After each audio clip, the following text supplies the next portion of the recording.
जैसा कि आप लोगों को पता है, आज हम रेशियो का भाग 2 पढ़ रहे हैं। रेशियो का भाग 1 आप लोगों ने पढ़ लिया होगा, नहीं पढ़ा हो तो अच्छे से पढ़ लेना। भाग 1 नहीं भी पढ़ा हो तो भाग 2 से आप समझने की कोशिश करोगे, बड़े आराम से आपको चीज़ें समझ में आएगी। हम बेसिक लेवल के हिसाब से पढ़ रहे हैं, बेसिक लेवल के सब एग्ज़ाम्स में ये काम आएगा। और विशेष तौर पे जिन बच्चों के अभी 1 महीने बाद एग्ज़ाम है, उनके लिए एक क्लास बहुत ही शानदार रहने वाली है। विपिन कुमार नमस्ते। तो अपनी क्लास का पहला क्वेश्चन शुरू किया जाए, देखा जाए क्या है। देखो हमारे सामने क्या लिखा हुआ है, हमारे सामने एक राशि लिखी हुई है 0.45 अनुपात x, फिर समानुपात का निशान लगाया, समानुपात 3 अनुपात 8 हो तो x का मान ज्ञात कीजिए। ये आज हम जो करने वाले हैं उसकी पहली टाइप का सवाल है। शैतान सिंह झाला, गुड आफ्टरनून, जय हिंद। तो देखो ऐसे सवाल में क्या करते हैं, सबसे पहले एक सिंपल सी बात समझ लो। जब हमारे पास 4 राशियाँ अनुपात और समानुपात के रूप में लिखी हो तो हम क्या करते हैं। देखो मैं 4 राशियाँ मन से लिख रहा हूँ, जैसे मैंने लिखा a,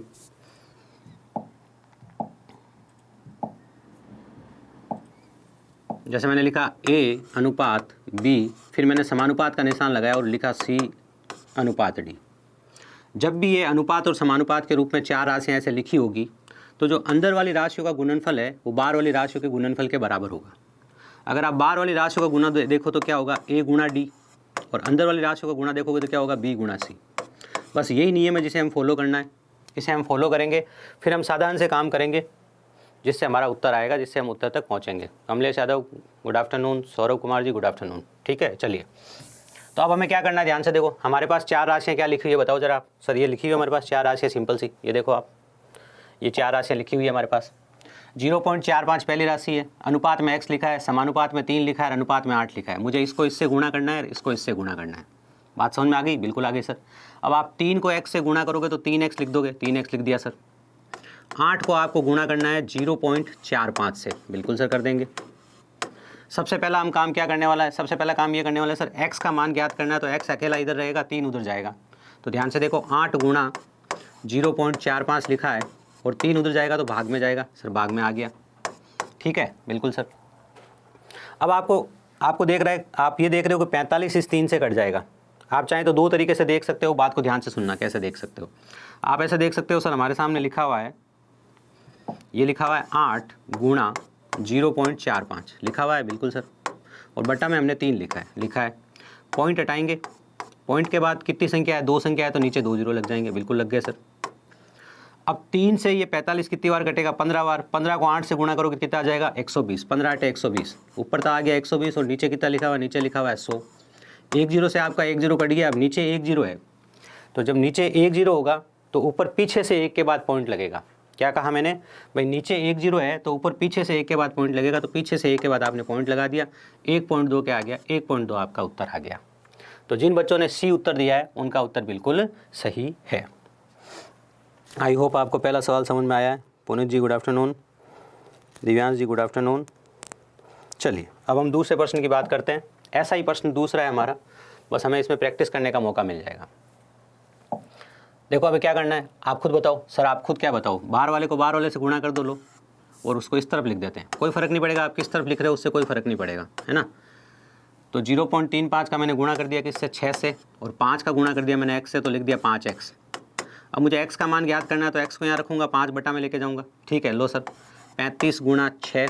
35 क्यों लिखा सर, मैंने पॉइंट हटा दिया, पॉइंट हटाया, 1 लिखा, पॉइंट के बाद 2 संख्या है, 2 जीरो लगा दिए, बट्टा में इधर 5 आ गया, बिल्कुल आ गया सर। 5 एकम 5, 5 7 35, 7 बार कट गया, 7 छंग 42, 42 बटा 100। क्या लिखा है, 42 बटा 100। नीचे क्या है सर, नीचे 2 जीरो है तो ऊपर पीछे से 2 के बाद पॉइंट लग जाएगा। पीछे से 2 के बाद पॉइंट लगेगा तो कितना हो जाएगा, 0.42। 0.42 लिखा होगा, 0.42। तो 0.42 आपका ऑप्शन ए है, तो वो आपका सही उत्तर है। आई होप आपको बात समझ में आ गई है। ठीक है, अब कोई भी बात समझ में नहीं आए तो बताना, कोई भी सवाल समझ में नहीं आए तो उसका नंबर लिख के नो लिख देना, मैं वापस बताने का कोशिश करूँगा। अब हम नई टाइप का सवाल कर रहे हैं, पिछली टाइप का सवाल हमारा कंप्लीट हो चुका है। पिछली टाइप में एक सवाल और देखने के लिए मिल सकता है जो मैं आपको मन से बना के दे देता हूँ। ठीक है, दे दीजिए सर। देखो ध्यान से क्या लिखा है, लिखा है 9 अनुपात। पिछली टाइप में एक सवाल ये भी बन सकता था कि 9 अनुपात x समानुपात x 4। ठीक है सर, अंदर वालों का गुणा करोगे तो x और x का गुणा हो जाएगा x का वर्ग, और 9 और 4 का गुणा करोगे तो 9 चौक 36 आ जाएगा। वर्ग इधर जाके वर्गमूल होगा। मैंने क्या बोला, ध्यान से बात को सुन लो, हमेशा काम आती है अपने, बार बार हम काम करते हैं। ये वर्ग का निशान है, इधर जाके वर्गमूल होगा। तो x बराबर क्या हो गया, वर्गमूल 36। वर्गमूल का मतलब है हम दो बराबर जोड़े बनाएंगे और एक संख्या बाहर निकाल लेंगे। 36 को हम लिखेंगे 6 गुणा 6 और एक 6 हम बाहर निकाल लेंगे। जोड़े से दो संख्याओं, मतलब एक संख्याओं का जो जोड़ा बनता है, जोड़े से एक संख्या बाहर निकालते हो, ये आप वर्गमूल करने का तरीका होता है। तो यहाँ पर x का मान क्या आ गया, x का मान 6 आ गया। तो ये सवाल अगर आपको परीक्षा में मिल जाए तो बिल्कुल घबराने की जरूरत नहीं है, आप उत्तर निकाल लोगे। आई होप बात समझ में आ गई है। यही सवाल अगर परीक्षा में ऐसे मिलता है अपने को, लिखा होता 0.9 गुणा x, सॉरी 0.9 अनुपात x समानुपात x अनुपात 0.4, ये लिखा होता, तो क्या करते, ध्यान से देखो सर, 9 और 4 का गुणा ही करते आप, 9 चौक 36 आता, लेकिन 36 में 2 के बाद पॉइंट लगेगा। कितने के बाद पॉइंट लगेगा, 2 के बाद। 2 के बाद क्यों लगेगा, ध्यान से देखो, 0.9 गुणा 0.94, 0.9 गुणा 0.4 आप कर रहे हो, 9 चौक 36 लिखा, पॉइंट कितने के बाद लगेगा, एक यहाँ से एक यहाँ से। गुणा के टाइम सबका मिला के देखते हैं, एक यहाँ से एक यहाँ से, तो 2 के बाद पॉइंट लग गया, तो ये आ गया। x का वर्ग बराबर आपका ये आ गया, तो x बराबर क्या होगा, वर्गमूल। अब वर्गमूल करोगे तो उससे पहले आप एक काम और कर लो, पॉइंट हटाओ, एक पॉइंट के बाद दो संख्या है, 2 जीरो लगा दो, यहाँ आप वर्गमूल का निशान लगा दो, लगा दिया सर। वर्ग इधर आके वर्गमूल हो जाएगा, 36 का 6 हो गया और 100 का 10 हो गया। 100 का क्या हो गया, 10, ये बाहर निकल गया, ये आपके x का मान आ गया। यहाँ 10 में एक जीरो है तो पीछे से एक के बाद पॉइंट लग जाएगा, पीछे से एक के बाद पॉइंट लग गया, पॉइंट से आपका आंसर हो गया। तो अगर ये दो सवाल भी आपको मिल जाए परीक्षा में तो आप कर सकते हो, ठीक है, बिल्कुल।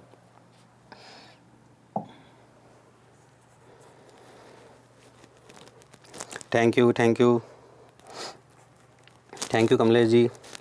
चलिए अगले प्रश्न की बात करें। अगले प्रश्न में नया टाइप शुरू हो रहा है, अगले प्रश्न में नया टाइप शुरू हो रहा है, ध्यान से देखिए।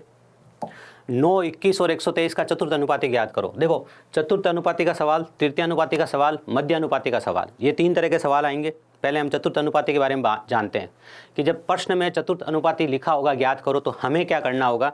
आगे का काम वही है जो हम पिछले प्रश्न में सीख के आए हैं, लेकिन पहला काम हमें सीखना पड़ेगा कि पहला काम हमें क्या करना पड़ेगा जब चतुर्थ अनुपाती का सवाल होगा। तो अभी हम कौन सा टाइप सीख रहे हैं कि चतुर्थ अनुपाती कैसे ज्ञात करते हैं। तो ध्यान से सुनिए, मैंने लिखा 9 अनुपात 21 समानुपात 123 अनुपात x। जब भी मुझे चतुर्थ अनुपाती लिखना होगा तो मेरा सवाल मुझे 3 संख्याएं देगा। अब मुझे पता होना चाहिए कि जब मुझे चतुर्थ अनुपाती ज्ञात करना होगा तो मेरा सवाल कभी मुझे 2 संख्याएं नहीं देगा। मुझे सवाल कितनी संख्याएं देगा, 3 संख्याएं देगा, और चौथी में लिखूंगा मन से x। ये चतुर्थ अनुपाती ज्ञात करने का तरीका है। अगर आपको तरीका पता है तो आगे सब काम सरल होने वाले। कैसे, ये देखो ध्यान से, इसको इससे गुणा करना है, इसको इससे गुणा करना है, बाहर वाली का बाहर वाली से गुणा, अंदर वाली का अंदर वाली से गुणा, 21 गुणा 123, बिल्कुल सर।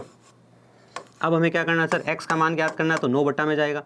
9 जब बट्टा में जाएगा तो आप क्या करोगे सर, ऐसे करूँगा मैं, ऐसे लिखूँगा 21 गुणा 123, बिल्कुल, और बट्टा में मेरे 9 लिखा होगा सर। पहले मैं 3 से काटूंगा, 3 तिया 9, और 3 से कट जाएगा 7 बार। अब मैं 3 से वापस कटूंगा, 3 चौक 12, ये कट जाएगा 1 बार। 7 एकम 7, बात समझ में आ गई क्या, 7 एकम 7 और 7 चौक 28, कितना आ गया 287। तो देखो x का मान कितना आया, x का मान आया 287। आई होप हर बच्चे को चतुर्थ अनुपाती ज्ञात करना आ गया है। चतुर्थ अनुपाती के सवाल में कोई स्पेशल काम नहीं करना था, अपने को ये पता होना चाहिए था सवाल 3 संख्याएं देगा, चौथी संख्या हमें मन से लिखनी पड़ेगी, ठीक है, बिल्कुल। अब अगला सवाल है जिसमें सवाल कर रहा है तृतीय अनुपाती ज्ञात करो। क्या ज्ञात करो, तृतीय अनुपाती। वही वाली बात होगी, जैसे चतुर्थ अनुपाती का टाइप हमें पता था, वैसे तृतीय अनुपाती का टाइप हमें पता होना चाहिए। देखो, ये सवाल बेसिक सवाल होते हैं, बस अपने को अगर पता है ना कि इस सवाल में क्या करना है तो हम परीक्षा में कर लेते हैं, ठीक है, बिल्कुल सर। क्या सर, तृतीय अनुपाती का सवाल होगा तब सवाल 2 संख्याएं देगा। पहली बात अपने को ये पता होनी चाहिए कि जब तृतीय अनुपाती का सवाल होगा तो प्रश्न क्या करेगा, प्रश्न हमें हमेशा 2 संख्याएं देगा जब तृतीय अनुपाती का सवाल ज्ञात करना है। अब हम क्या करेंगे परीक्षा में, ध्यान से देखना, ये 9 और 36 लिखा है, हम पहले लिखेंगे 9, फिर हम अनुपात में लिखेंगे 36, और फिर हम समानुपात में लिखेंगे 36, और फिर हम लिखेंगे x, समझे। तो जब तृतीय अनुपाती का सवाल होगा तो वहाँ विशेष बात क्या होगी, प्रश्न देगा 2 संख्याएं, प्रश्न देगा 2 संख्याएं, और जो प्रश्न दूसरी संख्या देगा ना, उस दूसरी संख्या को हमें 2 बार लिखना है। तो बस जिस बच्चे को ये बात याद आ गई कि सर ने मुझे बताया था कि जब तृतीय अनुपाती ज्ञात करना है तो प्रश्न में 2 संख्या होगी, और जो दूसरी संख्या होगी ना उसको हम 2 बार लिखेंगे। एक बार वापस बता दूंगा 17, किसी को नहीं समझ में आया तो फिलहाल ये देखिए। चलो नहीं समझ में आया तो पहले बात कर लो आप। मैंने क्या बताया आपको, जब चतुर्थ अनुपाती का सवाल होगा तो प्रश्न हमें 3 संख्याएं देगा, 3 संख्याएं दे दी, ठीक है। अच्छा, काट के वापस दिखाएं, चलो काट के वापस दिखा देते, कोई दिक्कत नहीं है। यहाँ देखो 9 बट्टा में जाएगा ना, यहाँ लिखा है 21 गुणा 123 लिखा है, बिल्कुल सर। बट्टा में 9 जाएगा, जाएगा। देखो 3 से काट सकते हैं क्योंकि 9 से तो कोई संख्या कटती नहीं है, ऊपर जो संख्या है वो 9 से नहीं कट रही है। 9 से कटने का पता चलता है अंकों के योग से। इसके अंकों का योग है 3 2 5 1 6, तो अंकों का योग 9 के पहाड़े वाला नहीं, तो 9 से नहीं कटेगी, तो 3 से कटेगी। 3 से काटते हैं। देखो 3 से काटा मैंने, 3 3 9, 3 से इसको काटा मैंने 7 बार कट गया। अब ये 3 पड़ा है, इस 3 से इसको काटूंगा, भाई 3 1 पड़ा है ना अपने पास, 3 चौक 12, 3 एकम 3। अब ये 7 × 41 आ गया ऊपर, इसका गुणा कर दिया मैंने, इसका गुणा कितना आ गया, इसका गुणा आ गया 287, ऐसे काटा मैंने। आई होप अब समझ में आ गया होगा। अब मैं आपसे बात कर रहा था तृतीयानुपाती का सवाल। जब तृतीयानुपाती का सवाल होगा तो जो संख्या, बात को ध्यान से सुन लो क्या कह रहा हूँ, जो संख्या दूसरे नंबर पे होगी उसको हम 2 बार लिखेंगे। देखो उसको हमने 2 बार लिखा, कैसे लिखा समझ में आया। और फिर सबसे लास्ट में x निकालेंगे, ये हमारा तृतीयानुपाती है, समझे आप। तो इसको इससे गुणा करेंगे, इसको इससे गुणा करेंगे, तो यहाँ तो लिखा होगा 9x और यहाँ बराबर में लिखा होगा 36 × 36। क्या लिखा होगा, 36 × 36। अब कैसे काटोगे ध्यान से देखो, यहाँ लिखा है 36 × 36, बिल्कुल सर, और बट्टा में लिखा है 9। अब आपको पता है ना 9 से तो ये कट रहा है, कितनी बार, 9 चौक 36, 4 बार कट रहा है, तो 4 और 36 का गुणा करेंगे, 4 और 36 का गुणा आ जाएगा 144। तो ये आपके x का मान आ गया। 9 आप बट्टा में लेके गए, मैंने आपको पूरा काट के दिखाया, x का मान कितना आ जाएगा, x का मान आ जाएगा 144। ये कार्य अपने को करना था जब अपने को तृतीयानुपाती ज्ञात करना था, ठीक है, बिल्कुल सर। अगले सवाल की बात करी जाए। अब यहाँ पर अपने को पता होना चाहिए, चतुर्थ अनुपाती में 3 संख्याएं थी, चौथी हमने लिखी। तृतीयानुपाती में 2 संख्याएं थी, दूसरी संख्या को 2 बार लिखा, फिर हमने x लिखा, ठीक है, बिल्कुल। अब सवाल है तृतीयानुपाती ज्ञात करो, तृतीयानुपाती ज्ञात करो। तृतीयानुपाती का सवाल अभी करके आए, एक बार और कर लो। 18 और 12 2 संख्याएं दे रखी है। मैंने क्या सिखाया सर, आपने सिखाया सबसे पहले आप 18 को लिख लो, ठीक है, फिर 12 को आप 2 बार लिखना, तो लो मैंने 12 को 2 बार लिख लिया। उसके बाद आप x लिख लेना सर, मन से लिख लिया x, इसका इसका गुणा कर लेना सर, इसका इसका गुणा कर लेना। तो 18x जो है वो किसके बराबर है, 18x मेरा 12 × 12 के बराबर है। अब 2 तरीके हैं, अगर किसी बच्चे को पाठ याद है तो उसके लिए एक बात बहुत सिंपल हो जाएगी। कैसे, 12 × 12 144 होता है, और नहीं याद है तो सिंपली काटोगे, सिंपली काट के दिखा देता हूँ मैं आपको। यहाँ लिखा है 12 × 12, लिखा है, बिल्कुल लिखा है सर। बट्टा में 18 लिखा है, 18 से डायरेक्ट तो कट नहीं रहा है, 6 से कट रहा है। अपने को पता है 6 के पहाड़े में दोनों संख्याएं आती है, तो आपने लिख दिया 6 दूनी 12 और 6 तिया 18, बिल्कुल सर। अब आप 3 से इसको काटोगे, 3 चौक 12, बिल्कुल सर, और 4 दूनी कितना आ गया, 8 आ गया। तो आपका x का मान कितना आ गया, x का मान 8 आ गया। यह आपने तृतीयानुपाती का एक और सवाल कर लिया। आई होप बात समझ में आई है। कोई भी बात समझ में नहीं आए ना,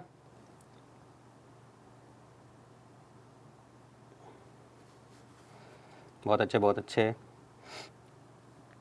कोई भी सवाल समझ में नहीं आए तो आप उस सवाल का नंबर और 9 लिख के भेजना, मैं वापस बता दूंगा, कोई दिक्कत नहीं है। अगली टाइप है मध्यानुपाती ज्ञात करने की। अगली टाइप क्या है, अगली टाइप है, क्या बात है, जयपाल सर जी का शिष्य, वेरी गुड, बहुत अच्छे, थैंक यू। अगला सवाल क्या, ध्यान से देखो। अगला सवाल ये है जिसमें हमें मध्यानुपाती ज्ञात करना है। तो मध्यानुपाती कैसे ज्ञात करते हैं, ध्यान से देखो। अपने को देखो क्या लिखना है वो पता होना बहुत जरूरी है। अपने को 2 संख्याएं दे रखी होगी मध्यानुपाती में, हमें बीच में 2x लिखने हैं। कैसे, पहली संख्या को इधर लिख देना है, फिर हमें लिख देना है x, फिर हमें समानुपाती निशान लगा देना है x और 24। तो जब मध्यानुपाती लिखना होगा तो क्या करेंगे, बीच में 2x लिखेंगे। तो देखो बार वाली संख्याओं का गुणा हो जाएगा 6 × 24, ठीक है, और यहाँ अपने पास पड़ा है x²। क्या पड़ा है, x²। 24 छंग कितना होता है भैया, 24 पंजे 120, 24 छंग 144, कितना होता है 144। यहाँ से आ गया आपका 144 आ गया। x का वर्ग बराबर 144 है, तो x बराबर क्या होगा, 144 किसका वर्गमूल होगा, 144 का वर्गमूल क्या होगा, 144 का वर्गमूल होगा 12, तो x बराबर 12 है। तो मध्यानुपाती के सवाल में 2 बार x लिखना है बीच में। इसका एक और तरीका था, ध्यान से देखिए, आपके पास लिखा था x का वर्ग बराबर 6 × 24। यहाँ से करने का एक और तरीका है, ध्यान से देखो क्या है सर, बताओ क्या तरीका है, ध्यान से देखना आप। x² लिखा है मैंने, ये 6 लिखा है मैंने, 24 को मैं क्या लिख सकता हूँ, 6 चौक 24, 24 को क्या लिख सकता हूँ, 6 चौक 24। तो 1 2 मैंने 6 लिख दिया 24 में से, अब 4 बचा, 4 को मैंने क्या लिख दिया, 2 × 2 लिख दिया, बिल्कुल सर। अब मेरे को यहाँ से x निकालना है, मुझे पता है x के वर्ग से जब x निकालते हैं तो 2 संख्या से 1 संख्या बाहर निकालनी पड़ती है। तो यहाँ से 6 बार निकला, यहाँ से 2 बार निकला, 6 दूनी कितना हो गया 12। ये काम भी कर सकते थे आप, और नहीं तो आप गुणा करके ये काम भी कर सकते थे। ये था आपका मध्यानुपाती का सवाल। तो आप समझ गए होंगे चतुर्थ अनुपाती के सवाल में क्या करना है, तृतीयानुपाती के सवाल में क्या करना है, मध्यानुपाती के सवाल में क्या करना है। अब मध्यानुपाती के सवाल में कई जगह आपको डायरेक्ट ट्रिक लिखी हुई मिलती है, तो ट्रिक भी यूज़ कर सकते हो आप। अब डायरेक्ट ट्रिक है कुछ नहीं, ध्यान से देखो क्या है। अगर मध्यानुपाती का सवाल आए तो आप डायरेक्ट क्या कर सकते हो कि जब भी कहे मध्यानुपाती ज्ञात करो तो क्या करोगे, जो 2 संख्याएं दे रखी है उनको वर्गमूल में लिख लोगे, गुणा में, आप सीधा उत्तर निकाल सकते हो। जब कहे मध्यानुपाती ज्ञात करो, केवल मध्यानुपाती के सवाल में आप क्या कर सकते हो, बिना कुछ सोचे समझे जो भी 2 संख्याएं अपने को दे रखी है उनको गुणा में लगा दो, ऊपर वर्गमूल का निशान लगा दो। तो देखो आगे का काम तो वही है, 24 छंग 144, और 144 से कितना बार निकलेगा 12। लेकिन ये केवल आप मध्यानुपाती में कर सकते हो। तो मध्यानुपाती को आप ट्रिक के तौर पे भी याद रख सकते हो और बेसिक से कैसे करते हैं ये भी आप याद रख सकते हो। तो हम टाइप्स कवर कर रहे हैं, आप समझ रहे होंगे बेसिक लेवल के एग्जाम में आने वाली सभी टाइप हम कवर कर रहे हैं ताकि हमारी परीक्षा में आया हुआ हर सवाल हमारे देखा हुआ हो और हम कर पाए। सवाल कह रहा है विलोम अनुपात क्या है। विलोम अनुपात का मतलब होता है उल्टा लिखना। विलोम अनुपात का मतलब क्या होता है? उल्टा लिखना। अब देखो विलोम अनुपात में जब दो ही संख्याएं होती है ना तब तो सवाल बहुत सरल होता है। कैसे? ध्यान से देखो। अगर कोई मुझे कहे विलोम अनुपात याद करो, अगर कोई सवाल कहे विलोम अनुपात,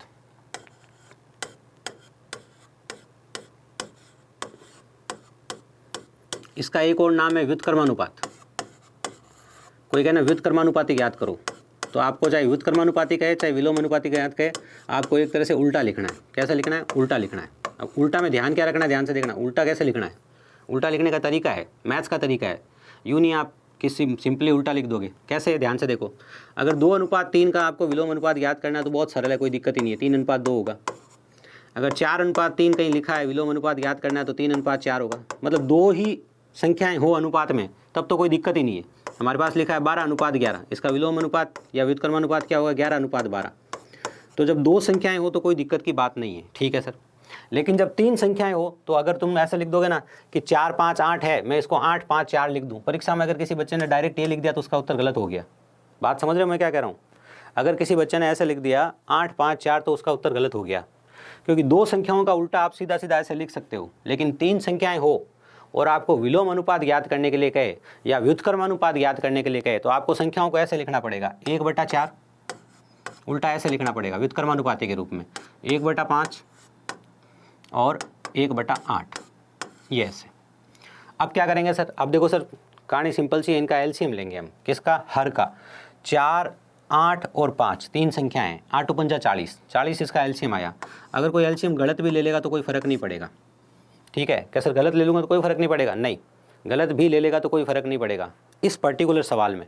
लेकिन आपको एलसीएम लेना आना चाहिए। ध्यान से देखो, यहाँ लिखा है 4, यहाँ लिखा है 8 और यहाँ लिखा है 5। भाई 4 के पहाड़े में 8 आता है ना, 4 के पहाड़े में 8 आता है तो 4 को तो कोई दिक्कत नहीं है। 4 तो कह देगा भाई मेरे लिए तो क्या है, मेरे लिए तो 8 एलसीएम है, मुझे कोई दिक्कत नहीं है। लेकिन 5 के पहाड़े में 8 नहीं आता तो 8 के पहाड़े को आगे बढ़ाओगे, 8 के पहाड़े को आगे बढ़ाओगे। या फिर आप कह सकते हो 8 और 5 का गुणा लिख देते हैं। तो 8 और 5 का गुणा क्या होगा? 8 × 5 = 40, 40 क्या होगा? इनका लसाअ होगा। इसके अलावा आप लसाअ वाला चैप्टर मैंने कराया, धीरे धीरे आराम से पढ़ लीजिएगा। उसमें जब आप देखेंगे तो आपको ये पता चलेगा। आप ऐसे भी निकाल सकते हो। आपने 2 लिखा, किसी बच्चे को नहीं आता था, परीक्षा में बैठा था तो वो ये काम भी कर सकता था। देखो 2 से 5 तो कटता नहीं है, इसलिए 5 को सीधा सीधा लिखा। फिर आपने 2 लिखा, 1, 2, 5। फिर आपने 2 लिखा, ये देखो 1, 1, 5। फिर आपने क्या किया? 5 लिखा और ये क्या किया? आपने काट दिया। अगर आप बेसिक इस तरीके से फॉलो करते हो तो ये भी फॉलो कर सकते हो। 2 दूनी 4, 4 दूनी 8, 8 × 5 = 40, 40 लसाअ आ गया। आ गया बिल्कुल। 40 लसाअ आने के बाद क्या करना है? ध्यान से देखना। इस 40 में 4 का भाग कितनी बार जाएगा? सर 10 बार जाएगा, तो 10 को इससे गुणा किया तो 10 आ गया। 40 में 5 का भाग कितनी बार जाएगा? 8 बार जाएगा, तो इसको 8 से गुणा करेंगे। ये रोज़ करना पड़ेगा ये काम, इसलिए ये पर्टिकुलर इस सवाल के लिए नहीं, ये काम तो हमें रोज़ ही करना पड़ेगा। जब भी हम एलसीएम लेंगे, चाहे इनको जोड़ना होगा चाहे इनको घटाना होगा, तभी भी यही कार्य करना पड़ेगा, ठीक है। 40 में 8 का भाग 5 बार जाएगा, 5 को इससे गुणा करूँगा तो 5 आएगा। 40 सबके नीचे है तो 40 कट गया, तो 10:8:5 क्या हो गया? 10:8:5। ये ए ऑप्शन हमारा बिल्कुल सही उत्तर हो गया। तो आपको पता होना चाहिए जब हमारे को व्युत्क्रमानुपाती याद करना हो और संख्याएं 2 से ज़्यादा हो, जैसे 3 हो, 4 हो, तो पहले हम इस तरह से बट्टा में लिख लेंगे संख्याओं को और फिर हम एलसीएम लेके काम करेंगे। पहली चीज़ तो ये हो गई। दूसरा, अगर कोई बच्चा कहे सर मैं ना यहाँ एलसीएम लिए बिना भी काम चला सकता हूँ, क्या? चला सकते हो, ठीक है। एलसीएम लिए बिना भी काम चला सकते हो। कैसे? ध्यान से देखो, यहाँ लिखा है 1/4, यहाँ लिखा है 1/5, यहाँ लिखा है 1/8। लेकिन आपको एलसीएम लेना आना जरूर चाहिए। देखो यहाँ 5 और 8 लिखा है नीचे, क्या लिखा है? 5 और 8, तो आप इसे 5 और 8 से गुणा कर लीजिए, क्योंकि 4 तो इसके पास है नीचे। यहाँ क्या क्या लिखा है? ध्यान से देखिए सर, यहाँ लिखा हुआ है अपने पास, अच्छा ये तो गड़बड़ हो जाएगी, तो दूसरा तरीका बता देता हूँ, कोई दिक्कत नहीं। हर में क्या क्या लिखा हुआ है? 4, 5, 8, तो आप 4, 5, 8 को तीनों से गुणा करोगे। 4, 5, 8 को आपने तीनों से गुणा कर दिया। 4, 5, 8 को आपने तीनों से गुणा कर दिया। 4, 5, 8 को आपने तीनों से गुणा कर दिया, ठीक है, बिल्कुल सर। अब क्या होगा? देखो 4 से 4 कट गया, 8 × 5 कितना आ गया? 40 आ गया। 5 से 5 कट गया, कितना आ गया? 8 × 4 = 32 आ गया, है ना। 8 से 8 कट गया, कितना आ गया 20 आ गया। अब आप कहोगे सर ये तो उत्तर था ही नहीं, 40, 32 और 20 उत्तर थोड़ी था। नहीं, ये उत्तर नहीं था। लेकिन जब आप ये मेथड करते हो तो आपको और काटना पड़ेगा, जिससे भी ये कटेंगे। ये तीनों 4 से कट रहे हैं, तीनों 4 के पाड़े में आ रहा है। 4 से काटा तो ये 10 बार कटा, 4 से काटा तो ये 8 बार कटा, 4 से काटा तो ये 5 बार कटा। ये क्या आ गया, आपका उत्तर आ गया। तो अगर आप लसे पे नहीं लेते हो तो आपको अगर विलोम अनुपात ज्ञात करना है, व्युत्क्रम अनुपात ज्ञात करना है तो इस तरीके से कर सकते हो। लेकिन लसे पे लेना सीखिए, वो आपके लिए ज़रूरी है। ठीक है, बिल्कुल। हाँ भाई, अगले सवाल की बात करी जाए उससे पहले एक बार आप लोगों से पूछा जाए, बताइए यहाँ तक की कहानी समझ में आ गई ना? अगर यहाँ तक की कहानी समझ में आ गई तो एक बार जल्दी से यस सर का मैसेज भेज दीजिए कि हाँ सर समझ में आ रहा है, ताकि हम आगे बढ़ते हैं, है ना।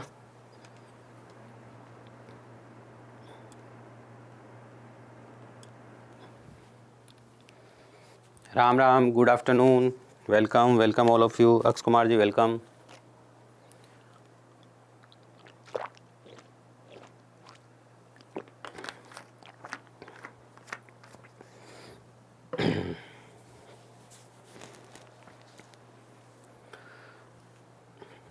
तो देखिए आगे बढ़ा जाए। बेसिक लेवल में पूछा जा सकने वाला अगला सवाल क्या है, यदि 644 रुपये की धनराशि को 3 भागों में बांटा जाता है तो पहला भाग कितना है? हमें अनुपात में बांटना आता है, मैंने पहले भाग में सिखाया था आपको। मैं क्या कह रहा हूँ, हमें अनुपात में बांटना आता है, हमने पहले भाग में सीखा था। लेकिन सर अनुपात में बांटना तो आपने पहले भाग में सिखा दिया। अब जो लोग पहले भाग में नहीं थे वो थोड़ा समझने की कोशिश करना और वो पहला भाग देखने की कोशिश करना। देखो किसी भी चैप्टर का पहला भाग देखना बहुत ज़रूरी है, इस बात का ध्यान रखना। ठीक है, तो देखो पहला भाग क्या है, 644 रुपये की धनराशि को 3 भागों में 1/2 अनुपात 2/3 अनुपात 3/4 के अनुपात में विभाजित किया जाए तो पहला भाग ज्ञात कीजिए। ठीक है, बिल्कुल सर। तो पहले इसका सरल अनुपात निकालना पड़ेगा। तो कैसे निकालते हैं सरल अनुपात, ध्यान से देखो। हमारे पास लिखा है 1/2, 2/3 और 3/4। इनका हम एलसीएम लेंगे। क्या लेंगे, लसअप है। कैसे लेंगे, ध्यान से देखना। 2, 3 और 4 लिखा हुआ है, लिखा हुआ है, बिल्कुल लिखा हुआ है। देखो 2 के पाड़े में 4 आता है, तो 2 तो कह रहा है कि 4 को आप लसअप पे बना दो, मुझे कोई दिक्कत नहीं है। तो 2 को तो दिक्कत नहीं है, 3 को दिक्कत है।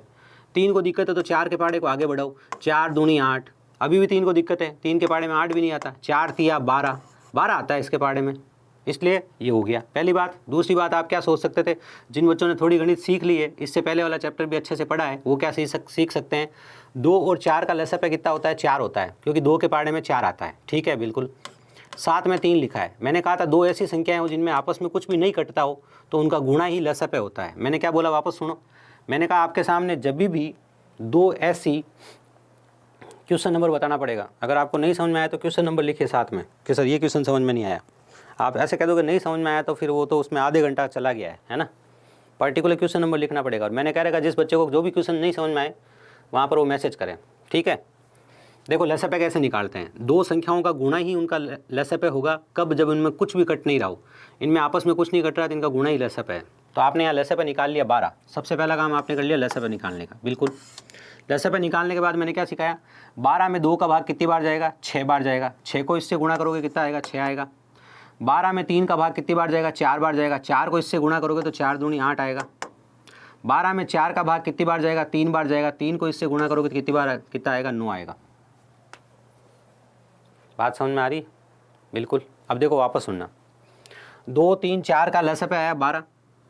12 में 2 का भाग 6 बार गया, 6 को इससे गुणा किया, 6 आया। 12 में 3 का भाग 4 बार गया, 4 को इससे गुणा किया, 8 आया। 12 में 4 का भाग 3 बार गया, 3 को इससे गुणा किया, 9 आया। तो सरल अनुपात आ गया 6:8:9। ये हमने सरल अनुपात निकाल दिया 6:8:9। अब हम बांट सकते हैं। बिल्कुल सर। आपको जो धनराशि दे रखी है पहले तो आप वो लिख दो। सर मुझे धनराशि दे रखी है 644। 644 जिसका हिस्सा है ना वो नीचे लिख दूंगा यहाँ पर, और जो मुझे ज्ञात करना है उससे गुणा कर दूंगा। जो लोग नहीं थे वो वापस सुनो, जो ये है इसके नीचे लिखना है, जो ये है इसके नीचे लिखना है। अनुपात में ये क्या है इसके नीचे लिखना है, और जो ज्ञात करना है उससे गुणा करना है। जो ज्ञात करना है उससे हमें गुणा करना है। ये कहानी है। बिल्कुल सर, वापस सुनना ध्यान से, मैं कहानी क्या बता रहा हूँ। 22 नंबर तो अभी मैंने शुरू किया है, अभी समझ में आ जाएगा अभी आपको धीरे धीरे। मैंने बताया था ना, लसअप अगर इस तरीके से नहीं निकालना आता हो तो वो वैसे बना के निकालना सिखाया, वैसे निकाल लेना। अगर किसी पर्टिकुलर बच्चे को लसअप ही निकालना नहीं आए तो वो ऐसे निकाल ले, इसमें क्या है, कोई दिक्कत नहीं है। धीरे धीरे आप लसअप चैप्टर पढ़ भी लेना समय निकाल के। देखो 2, 1, 3, 2, 2, 1, 3। 3 को क्यों नहीं छेड़ रहे, क्योंकि 2 से कटता ही नहीं। ये 3, है ना, 1 1 1, 2 दूनी 4, 4 तिया 12, लसा पे कितना आ गया, 12 आ गया। लेकिन आपको मैंने लसा पे चैप्टर पढ़ा दिया है, वो पढ़ जरूर लेना, है ना। चलिए सर, ये 644 किसका है, आप तो उसका अनुपात लिखो नीचे। क्या मैं उसके नीचे 6 लिख दूं, क्या मैं उसके नीचे 8 लिख दूं, क्या मैं उसके नीचे 9 लिख दूं? आप कहोगे सर देखो 644 तीनों का मिलाकर है।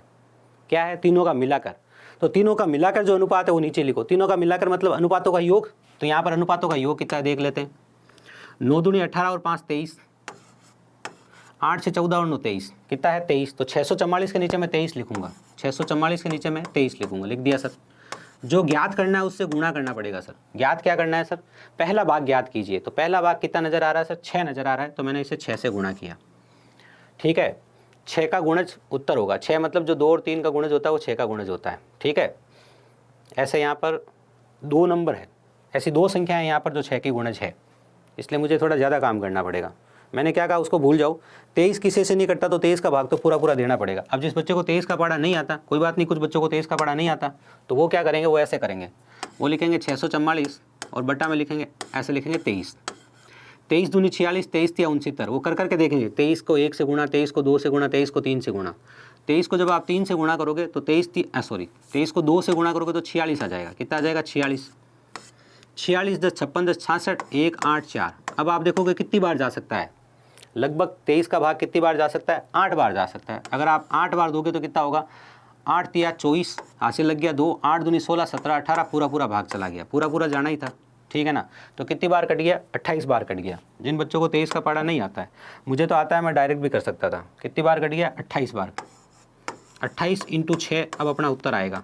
28 इंटू 6 हो गया तो 8 संग 48, पीछे 8 वाला उत्तर है, पीछे 8 वाला एक ही उत्तर है। देखो मुझे यहाँ के बाद पूरा गुणा नहीं करना पड़ा, मैंने इकाई के अंक पे काम किया। पूरा गुणा भी कर सकता था मैं, 28 को 6 से पूरा गुणा भी कर सकता था, लेकिन मैंने एक बात नोटिस करी। मैंने कहा कि मेरे को 28 को 6 से गुणा करना है। परीक्षा में हमेशा ये दिमाग चालू रखना, इकाई के अंक को इकाई के अंक से गुणा करो, मतलब 8 को 6 से गुणा करो। 8 संग 48, तो पूरा 48 नहीं लिखना है, सिर्फ 8 लिखना है। तो उत्तर के पीछे 8 आएगा, उत्तर का इकाई का अंक 8 होगा, उत्तर का इकाई अंक 8 होगा। क्या कहा मैंने, उत्तर का इकाई अंक 8 होगा। ये लो, क्या सर उत्तर का इकाई का अंक 8 होगा, इसका मतलब पीछे 8 वाला उत्तर है। अब बाई चांस इस सवाल में पीछे 8 एक जगह ही है। आप अब कहोगे सर पीछे 8 अगर 2 जगह होता तो 2 जगह होता तो पूरा गुणा कर लेते, लेकिन ये तो परीक्षा में आया हुआ सवाल है। मैंने क्या कहा, मैं जो भी सवाल लिखता हूँ वो परीक्षा में आया हुआ लिखता हूँ, ठीक है, बिल्कुल। तो यहाँ बहुत ही सिंपली आपने उत्तर निकाल दिया 168। तो जिन लोगों ने 168 दिया है उनका उत्तर सही है। आई होप बात समझ में आई होगी। अगले सवाल की बात करी जाए। देखो हम बातें थोड़ी कम करेंगे, सवाल थोड़े ज़्यादा करेंगे, है ना। फिर भी आपकी सभी बातों का और अच्छी बातों का मैं जवाब ज़रूर दूंगा बीच बीच में, है ना।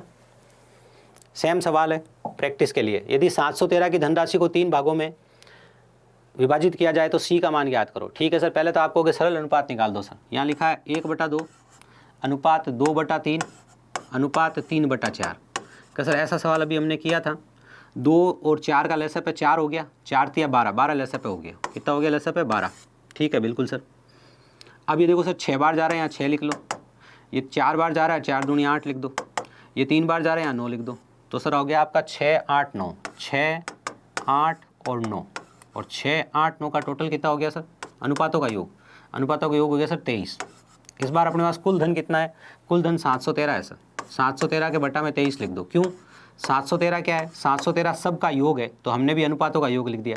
जो ज्ञात करना है उससे गुणा करो। अगर मुझे ए का भाग ज्ञात करना है तो 6 से गुणा करूंगा, अगर मुझे बी का ज्ञात करना है तो 8 से गुणा करूंगा, अगर मुझे सी का भाग ज्ञात करना है तो 9 से गुणा करूंगा। इस बार मुझे एक बात पता चल रही है कि उत्तर 9 का गुणज होगा। देखो यहाँ 9 से गुणा हो रहा है, 23 से तो ये 9 कट नहीं रहा है। यूँ नहीं तुम पहले कह दो, पहले कटना है, पहले काट के देखो। कैसे 23 से कोई संख्या नहीं कटती, 23 एक अभाज्य संख्या है। अभाज्य संख्या जिससे जो किसी भी संख्या से नहीं कटे, है ना। तो 23 को तो काटा नहीं जा सकता सर। उत्तर 9 का गुणज होगा। अगर 9 का गुणज एक ही है तो मुझे चेक नहीं करना पड़ेगा, लेकिन यहाँ पर 9 के गुणज सब भी है, इसके अलावा सब 9 के गुणज हैं, तो मुझे पूरा चेक करना पड़ेगा। अब सिंपल सी बात है, मुझे 23 में मतलब 713 में मुझे 23 का भाग देना पड़ेगा। तो मैंने यहाँ लिख दिया 713 और यहाँ लिख दिया मैंने 23। 23 दिया कितना हो गया 69, कितना बच गया 2 बच गया, और 23 एकम कितना हो गया 23। ये लीजिए 23 का भाग लग गया, बिल्कुल लग गया सर। ठीक है ना। देखो मैं भाग डायरेक्ट लगा सकता हूँ, लेकिन आप लगाना सीख जाओ, इसलिए इतनी मेहनत कर रहा हूँ मैं। 31 × 9, 9 एकम 9, 9 तिया 27। ये लीजिए 279 क्या है आपके सवाल का उत्तर है। तो D is the right answer. जिस बच्चे ने डी उत्तर लगाया उसका उत्तर बिल्कुल सही है। अगले सवाल की बात करी जाए। बहुत अच्छे, बहुत अच्छे, बहुत सारे बच्चे उत्तर दे रहे हैं। जिन बच्चों से उत्तर देने का प्रयास किया जा रहा है उत्तर ज़रूर देवें, बहुत अच्छी बात है ये। 9,400 रुपये को एक्स वाई जेड के बीच इस प्रकार विभाजित किया जाता है कि एक्स और वाई का भाग 5:6 है और एक्स और जेड का भाग जो है वो 4:7 है। तो वाई और जेड के बीच का अंतर बताओ। सवाल बहुत लंबा चौड़ा है, इसलिए सवाल के लिए पहले बेसिक सीखना पड़ेगा आपको। इसका बेसिक क्या है, ध्यान से देखो। अब हम जो टाइप कर रहे हैं उस टाइप में क्या किया जाता है, अब हम नई टाइप के सवाल करने पे आ गए हैं। आपने देखा होगा हम हर टाइप का सवाल कवर कर रहे हैं जो बेसिक लेवल में आता है। अब जो टाइप वो है वो ये है कि हमें बाई चांस ए और बी का अनुपात दे दे और बी और सी का अलग अलग अनुपात दे दे, तो हम क्या करते हैं। जैसे हमें ए और बी का अनुपात दे दिया, मान लो 2:3, और बी और सी का हमें अनुपात दे दिया 3:4। सबसे पहली बात इसको ध्यान से समझ लो। अब यहाँ से अगर हमें ए बी और सी का अनुपात निकालना है तो क्या करेंगे, 2:3:4, ये ए बी सी का अनुपात हो गया। ए कितना है 2, बी कितना है 3, बी कितना है 3, सी कितना है 4, काम हो गया। ठीक है, बिल्कुल। अब यही सवाल अगर हमारे सामने ऐसे होता है कि ए अनुपात बी है 2:3, बिल्कुल सर, और जो आपका बी अनुपात सी है वो है 4:3, बिल्कुल सर। इस बार हमें अगर ए बी सी का अनुपात लिखना है, बात को ध्यान से सुनना, तो मैं ऐसे 2, 3, 4 नहीं लिख सकता सीधा सीधा। क्यों नहीं लिख सकता, ए की जगह 2 लिख दो ठीक है, लेकिन जब बी के लिए 2 लिखूँ, 3 लिखूँ कि 4 लिखूँ, बात समझ में आई क्या कह रहा हूँ भाई। बी के लिए यहाँ, तो बी के लिए देखो यहाँ भी 3 था और यहाँ भी 3 था, बी के लिए दोनों जगह 3 था तो मुझे कोई काम नहीं करना पड़ा। लेकिन यहाँ बी की जगह 3 दिख रहा है, यहाँ बी की जगह 4 दिख रहा है, तो मुझे क्या करना पड़ेगा, तो देखो ध्यान से क्या करना पड़ेगा, मुझे लिखना पड़ेगा 2:3, और बी कितना है, बी और सी कितना है 4:3, यहाँ लिखना पड़ेगा मुझे 4:3। अब यहाँ देखिए ध्यान से क्या करते हैं, यहाँ पर ये करते हैं, इसको आप इससे गुणा करोगे 4 दूनी 8, क्या करोगे, इसको आप इससे गुणा करोगे 4 दूनी कितना हो जाएगा 8, ठीक है। इन दोनों को आपस में गुणा करोगे 3 चौक 12, और इन दोनों को आपस में गुणा करोगे 9। समझ लो ध्यान से क्या किया आपने, इसको आपको इससे गुणा करना है, इसको आपको इससे गुणा करना है, इन दोनों को आपको आपस में गुणा करना है, ये कार्य आपको करना था। आई होप आपको बात समझ में आ गई है, ठीक है। इन दोनों को हमें आपस में गुणा करना है, ठीक है। तो जब भी ए बी और बी सी का अनुपात दे रखा हो तो हमें ये कार्य करना होता है। तो ए बी और बी सी का अनुपात हमने निकाला, इसको हमने इससे गुणा किया तो 8 आया, इसको इससे गुणा किया तो 9 आया, इन दोनों को गुणा किया तो 12 आया। बात क्लियर, बिल्कुल क्लियर। एक और तरीका है जो आपको काम में लिया जा सकता है, जिसको आपको काम में लेने की कोशिश हमेशा करनी है, हमेशा करते रहना है। क्या है, ध्यान से देखना। देखो टाइप्स, इसी टाइप में बहुत सारे सवाल बन रहे हैं अभी, ए अनुपात बी और बी अनुपात सी के बारे में। ये सवाल डायरेक्ट भी आएगा, यूँ नहीं है कि इस टाइप में ही आएगा, डायरेक्ट भी ये सवाल आएगा, ठीक है ना, बिल्कुल सर। जैसे ए और बी का अनुपात है वो है 5:2 और इसका अनुपात है 4:3। अब हम क्या कर सकते हैं, एक तो तरीका मैंने ये बता दिया। अब क्या सर, क्या मैं यही तरीका हमेशा फॉलो करूं, कर सकते हो, लेकिन सरल अनुपात निकालना पड़ेगा। मैंने क्या कहा, ध्यान से सुनना। मैंने लिखा ए बी और सी। जिन लोगों ने पहली बार पढ़ रहे हैं ना, क्या सर मैं तो गणित ही पहली बार पढ़ रहा हूँ, वो सब बातों को अभी सुनते जाओ क्लास में, जितना समझ में आए समझते जाओ, फिर इसी वीडियो को वापस देखना, इसके आगे की कहानी वापस समझ में आएगी, ठीक है। एक तरीका तो ये हो सकता था सर, अभी आपने सिखाया कि 5:2 और 4:3 लिख दूँ, बिल्कुल हो सकता है। गुणा कर लो, 4×5 कितना हो गया सर 20, 4 दूनी कितना हो गया 8, और 2 तिया कितना हो गया 6। लेकिन मैंने क्या कहा, इसका सरल अनुपात निकालना पड़ेगा, क्योंकि अभी तीनों 2 से कट रहे हैं। तो ये कितना हो गया 10, ये कितना हो गया 4, और ये कितना हो गया 3। अब तीनों किसी एक से कट रहे हैं क्या, नहीं सर। देखो ये दोनों 2 से कट रहे हैं, लेकिन ये नहीं कट रहा है, तो 10:4:3 इसका सरल अनुपात आया है। क्या सर आप एक और तरीका बता रहे थे, वो क्या था, तो ध्यान से देखो। ए बी और बी सी के बारे में मेरे को ए अनुपात बी दे रखा है 5:2, और मेरे को अगर बी अनुपात सी दे रखा है 4:3, ठीक है सर। हमें ये देखना है जो कॉमन है वो एक जैसा दिखना चाहिए। क्या कह रहा हूँ, ध्यान से सुन लो। कॉमन वाला एक जैसा दिखे, कॉमन वाला एक जैसा दिखे, जो दोनों में है ना वो एक जैसा दिखेगा ना, तो लिखने में सरलता रहेगी। ये कार्य हमें करना है। तो ध्यान से देखो, मैंने क्या किया, मैंने दिमाग लगाया। देखो जिस बच्चों को थोड़ी गणित आने लग जाएगी वो दिमाग लगाएगा, नहीं आएगी वो बेसिक से करेगा और थोड़ी गणना करेगा। देखो नहीं आती उसको गणना ज़्यादा करनी पड़ती है, ध्यान रखना। और जो थोड़ी थोड़ी सीखता जाएगा उसको गणना कम करनी पड़ेगी। कोई बच्चा कहे सर अगर मैं सिर्फ इसको 2 से गुणा कर लूँ तो, क्या भाई इसको 2 से गुणा क्यों कर रहे हो, तो कहेगा सर देखो आपके यहाँ कॉमन कौन है। मैं कहूँगा कॉमन तो हमारे यहाँ बी है। तो क्या सर कॉमन को एक जैसा करना है, बिल्कुल। ये 4 दिख रहा है, ये 2 दिख रहा है, तो 2 को 4 करने के लिए मैं 2 से गुणा कर सकता हूँ। भाई अगर मेरे पास 4 लिखा है, इधर 2 लिखा है, मुझे दोनों को समान बनाना है, तो मुझे दोनों को आपस में गुणा करने की जरूरत नहीं है, मैं केवल इसको 2 से गुणा कर लूँ। तो एक तरीका ये भी हो सकता था, आप केवल इसको 2 से गुणा करते। इसको 2 से गुणा करने का मतलब है इन दोनों को करना पड़ेगा। तो यहाँ आ गया 10:4। अब ये 5:2 नहीं रहे, ये हो गए 10:4। और यहाँ क्या लिखा हुआ है 4:3। अब आप खुद बात को ध्यान से समझो। ए की जगह आप 10 लिख दो, बी की जगह 4 लिख दो, क्योंकि दोनों जगह 4 नज़र आ रहा है बिल्कुल। और सी की जगह कितना लिख दो 3। ये आ गया आपका क्या सरल अनुपात ABC का। ये सब चीज़ें आपको सीखनी है जो मैं बोल रहा हूँ, धीरे धीरे सीखनी है, कोई ज़्यादा समय लेने की ज़रूरत नहीं है। लेकिन अगर आपका परीक्षा 1 महीने बाद है तो आपको ज़्यादा पढ़ना है, समय ज़्यादा देना है। सिखाने में मैं कोई जल्दी नहीं कर रहा हूँ, मुझे तो एक सवाल कराना, लेकिन मैं उस सवाल में सब टाइप ये इसलिए करा रहा हूँ, ये डायरेक्ट भी पूछा जा सकता है आपसे, ठीक है बिल्कुल। यहाँ पर एक काम ये भी हो सकता है, ध्यान से देखो, A:B और B:C दिया है अपने को, ठीक है ना। बिल्कुल सर, A:B क्या है सर, A:B है मान लीजिए अपना 5:6, ठीक है सर। और ये अपना मान लीजिए 4:3। क्या सर यहाँ पर एक काम ये कर सकता हूँ, इन दोनों को बराबर बनाना है, 6 और 4 को, 6 और 4 को बराबर बनाना है। तो आप दिमाग लगाओगे कि 6 और 4 को बराबर कैसे बनाएं। अगर मैं इसको 2 से गुणा कर दूं और इसको 3 से गुणा कर दूं, देखो अगर मैं इसको 2 से गुणा करूंगा ये 12 हो जाएगा, इसको 3 से गुणा करूंगा 12 हो जाएगा, 6 और 4 बराबर हो जाएंगे। जिन बच्चों को लसपे का पूरा ज्ञान है वो ऐसे दिमाग में लगा सकते हैं। लसपे का ज्ञान नहीं है वो भी कैसे करेंगे बता दूंगा। लसपे का ज्ञान है वो ये सोचेंगे 6 और 4 का लसपे कितना आता है, 12 आता है। 6 और 4 का लसपे कितना आता है, 12। 4 के पहाड़े में 6 आता है क्या, नहीं आता है। 6 के पहाड़े को आगे बढ़ाओ, 6 दूनी 12 आता है क्या, आता है। तो 6 और 4 का लसपे कितना हो गया, 12। तो इन दोनों को 12 बनाना पड़ेगा। इसको 12 बनाने के लिए 2 से गुणा करना पड़ेगा, इसको 12 बनाने के लिए 3 से गुणा करना पड़ेगा। तो 5 दूनी 10, ठीक है, और 6 दूनी 12, और इधर 3 से गुणा करोगे तो 4 तिया 12 और 3 तिया 9। अब अगर देखो आप ABC का अनुपात लिखोगे तो 10, और B की जगह कितना नज़र आ रहा है 12, और C की जगह कितना नज़र आ रहा है 9। ये लीजिए।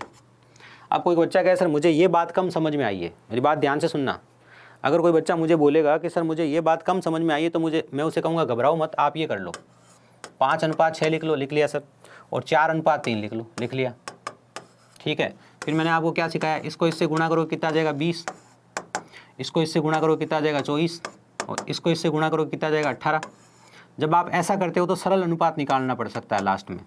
तीनों अभी 2 से कट रहे हैं, तो 2 से काटा 10 बार, 2 से काटा 12 बार, 2 से काटा 9 बार। देखो ये दोनों 2 से कट रहे हैं और ये दोनों 3 से कट रहे हैं, लेकिन तीनों समान राशि से नहीं कट रहे हैं तो और नहीं काट सकता। तो 10, 12 और 9 क्या आ गया, इसका सरल अनुपात आ गया। ये कार्य करना था, ठीक है। अब हम आगे बढ़ते हैं, अब हम अपने सवाल की तरफ आते हैं। ध्यान से समझो हमारा सवाल क्या कहता है। हमारा सवाल कहता है कि x और y 9,480 रुपये की धनराशि को x, y और z के बीच इस प्रकार विभाजित किया गया कि x और y का भाग 5:6 और x और z का भाग 4:7 है, ठीक है। तो आपको x, y और z के बीच का अंतर ज्ञात करना है। अब सवाल को समझना ध्यान से। इस सवाल को समझने के लिए पिछला भाग पढ़ा हुआ जरूरी होना चाहिए, लेकिन नहीं भी पढ़ा है तो भी ध्यान से समझो कहानी क्या है। देखो सर x और y का अनुपात क्या है, पहले तो आप ये बताओ। x और y का अनुपात है 5:6। बात को ध्यान से सुनना, बहुत सिंपल सवाल है। x और y का अनुपात है 5:6, ठीक है सर। अब ये क्या कह रहा है, ध्यान से देखो, x और z का अनुपात, x और z का अनुपात, x और z का अनुपात क्या है, x और z का अनुपात है 4:7। अब यहाँ कोई बच्चा कंफ्यूज हो सकता है कि वो ऐसा लिख देवे 5:6 और 4:7 लिख देवे, तो उसका सवाल गलत हो जाएगा। क्या सर गलत क्यों हो जाएगा, अभी तक तो आप ऐसा ही करते आए थे। मैं ऐसा इसलिए कर रहा था क्योंकि जो कॉमन था वो बीच में था, यहाँ जो कॉमन है वो बीच में नहीं है, कॉमन है वो पहले दे रखा है। तो या तो आप कॉमन को बीच में लाओ। अगर आपको ये तरीका लगाना है कि सर अभी आपने एक तरीका सिखाया था, A:B यहाँ लिख लूँगा, B:C यहाँ लिख लूँगा, तो ये कॉमन वाले को बीच में लिखना पड़ेगा। अगर कॉमन वाली राशि बीच में लिखी हुई है तो आप ये तरीका फॉलो कर सकते हो।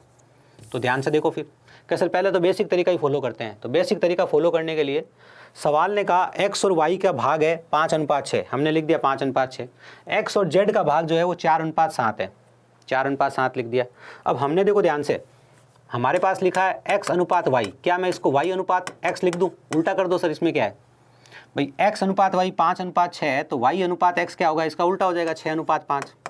समझ गए, बिल्कुल सर। अब ध्यान से देखो आप, अनुपात में मैंने z लिख दिया, x अनुपात z, x अनुपात z कितना दे रखा है सर 4:7। ये कार्य मैं ऐसे कर सकता हूँ, समझे।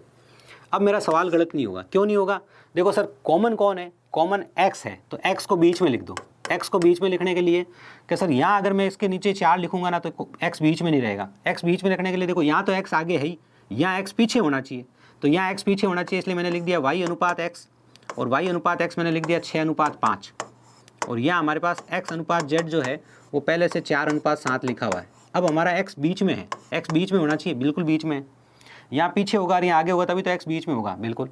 तो अब आप ये काम कर सकते हो जो आपको बेसिक लेवल में सिखाया गया है, ठीक है सर। 6 चौक 24 हो गया सर, बिल्कुल, 4 पंजा 20 हो गया, और 5 7 35 हो गया। तो ये इनका सरल अनुपात हो गया सबसे पहले। तो हमने किसका सरल अनुपात निकाला, ध्यान से देखो, हमने सरल अनुपात निकाला है y अनुपात x अनुपात z, और वो हमारे पास निकाला है 24, 20 और 35। बात समझ में आ गई? बिल्कुल आ गई सर। अब आपको जो पैसे दे रखे हैं 9,480 रुपये, ये किसका धन है? ये x का है, ये y का है, ये z का है, धन किसका है? आपको कहे सर ये तो तीनों का मिलाकर है, तो तीनों का मिलाकर इसके नीचे लिख दो। 9,480 रुपये को मिलाकर इसके नीचे लिख दो, तो लिख दो सर। इन तीनों का योग कितना होगा? 3 2 5 2 7 8 3, मेरे को नज़र आ रहा है 83। एक बार वापस चेक करूँगा, है ना। 30 40 50 60 70 70 5 75 नहीं 79, 83 का 79 79, लो 30 40 50 60 70 70 5 75 और 4 79 79 नज़र आ रहा है सर। तो इसके नीचे 79 क्यों लिखा सर? आप देखो ये सबका मिलाकर है, तो सबका मिलाकर जो होगा ना इसके नीचे लिखेंगे। सबका मिलाकर क्या होगा? इन तीनों का जोड़ लिया। सवाल जो ज्ञात करना चाहता है वो ज्ञात करेंगे। सवाल कह रहा है y और z के बीच का अंतर ज्ञात करो। देखो जो सवाल ज्ञात करने के लिए कहेगा वही ज्ञात करेंगे। सवाल कह रहा है y और z के बीच का अंतर ज्ञात करो। अब आप अपने इसमें देखो y और z के बीच का अंतर कितना है, ध्यान से देखो। ये तो है अपना y और ये अपना z, जो ज्ञात करना है उससे गुणा करूंगा। यूँ नहीं तुम 24 से गुणा करो, y निकालो, फिर तुम 35 से गुणा करो, z निकालो, उसमें से वो घटाओ और फिर अंतर निकालो, तब तो ये सवाल तुम परीक्षा में कर ही नहीं पाओगे। 2-3 मिनट का सवाल हो जाएगा, 2-3 मिनट का सवाल होना नहीं चाहिए। सवाल सरल है, अभी तक ज़्यादा काम आपने किया नहीं है, ठीक है, बिल्कुल सर। अब सर कहानी ये है, आप कह रहे हो y और z का अंतर बताओ। y यहाँ नज़र कितना आ रहा है? 24। सवाल को समझते हैं। क्या सर y 24 नज़र आ रहा है? बिल्कुल। और z कितना नज़र आ रहा है? z नज़र आ रहा है 35। हमें y और z के बीच का अंतर बताना है ना, तो y और z के बीच का अंतर मतलब 35 और 24 के बीच का अंतर बता दो आप, तो सीधी सी बात है। तो इनके बीच का अंतर कितना हो गया? 11 हो गया। भाई 35 में से आप क्या करो? 24 घटा दो। 35 में 24 घटाऊंगा तो 11 हो गया, तो मतलब मुझे इसे 11 से गुणा करना पड़ेगा।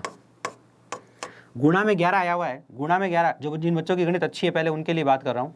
गुणा में 11 आया हुआ है, ये तो 11 से कट नहीं रहा है, इसका मतलब उत्तर 11 का गुणज होगा। क्या कहा? गुणा में 11 आया हुआ है, जो फाइनल गणना करनी है उसमें गुणा में 11 आया हुआ है। क्या ये 11 का गुणज है? नहीं, तो 11 इससे नहीं कटेगा, इसका मतलब उत्तर 11 का गुणज होगा। तो अगर आप 11 के गुणज की बात करते हो तो देखो ये 11 का गुणज नहीं हो सकता, 12 लिखा हुआ है, आगे तो 0 0, ये 11 का गुणज नहीं हो सकता, ठीक है। ये 11 का गुणज नहीं है तो 12 का गुणज है, ठीक है। ये अकेला 11 का गुणज है, यही उत्तर है। तो आपका उत्तर जो है आप बिना इसको हल किए निकाल लेते 13 20। लेकिन कोई कहे सर मेरे से ये नहीं निकलता तो मैं क्या करता? तो ये करता, ध्यान से देखो, यहाँ लिखा आपके पास 94 80 और बट्टा में लिखा हुआ है 79 और गुणा में लिखा हुआ है 11। तो सिंपल सी बात होती है, उसको 79 को इससे काटना पड़ता, तो ऐसे लिखता 79 और यहाँ लिखता 9 4 8 0। अब वो दिमाग लगाता है किससे कट सकता है कि भाई पहले मैं 2 संख्या लूँगा, 2 संख्या लेने से काम चल रहा है, तो एक बार जाएगा तो 79 लिख दिया, बिल्कुल सर। अब कितनी बार जाएगा? ध्यान से देखो, पहले 1 80 और 14 15, कितनी बार? 15। अब बहुत नज़र आ रहा, सीधा ही नज़र आ रहा है, 2 बार जा रहा है। कितनी बार जा रहा है? 2 बार। तो 2 बार जाएगा तो 158 पूरा आ गया, पीछे 0 बच गया, आपने 0 लिख दिया। तो कितनी बार गया? ये आपका गया 120 बार, ठीक है सर। ये 120 बार गया। 120 को आपने 11 से गुणा किया। अब ये सिंपल सा गुणा ये तो कर ही लोगे, तो आएगा 1320। ये आपके सवाल का क्या है? जवाब है। लेकिन जैसा मैंने बताया, जिन बच्चों की गणित अच्छी है वो समझ लेना कि 11 इससे कट नहीं रहा है। पहले चेक करना 11 कहीं नीचे वाले से कट तो नहीं रहा है, पहले कट जाए तो काट के फिर काम करना है। लेकिन ये 11 नहीं कट रहा है, 11 नहीं कट रहा है, तो जो उत्तर होगा वो 11 का गुणज होगा। गुणज को ऐसे लिखते हैं 11n, उत्तर 11 का गुणज होगा। और दिए गए ऑप्शन में एक ही उत्तर है जो 11 का गुणज है, वही हमारा उत्तर होगा, ठीक है, बिल्कुल सर। बात की जाए अगले सवाल की, घबराना नहीं है 1% भी। मैंने आपको एक बात बताई है कि मैं क्लास में ज़्यादा प्रश्न लेता हूँ। तो क्लास में ज़्यादा प्रश्न इसलिए लेता हूँ ताकि आप भी अभी नियरेस्ट अगर आपका एग्ज़ाम है तो आप सिर्फ इन्हीं की प्रैक्टिस करके एग्ज़ाम देने जाओगे, एक्स्ट्रा कुछ नहीं करना पड़ेगा आपको।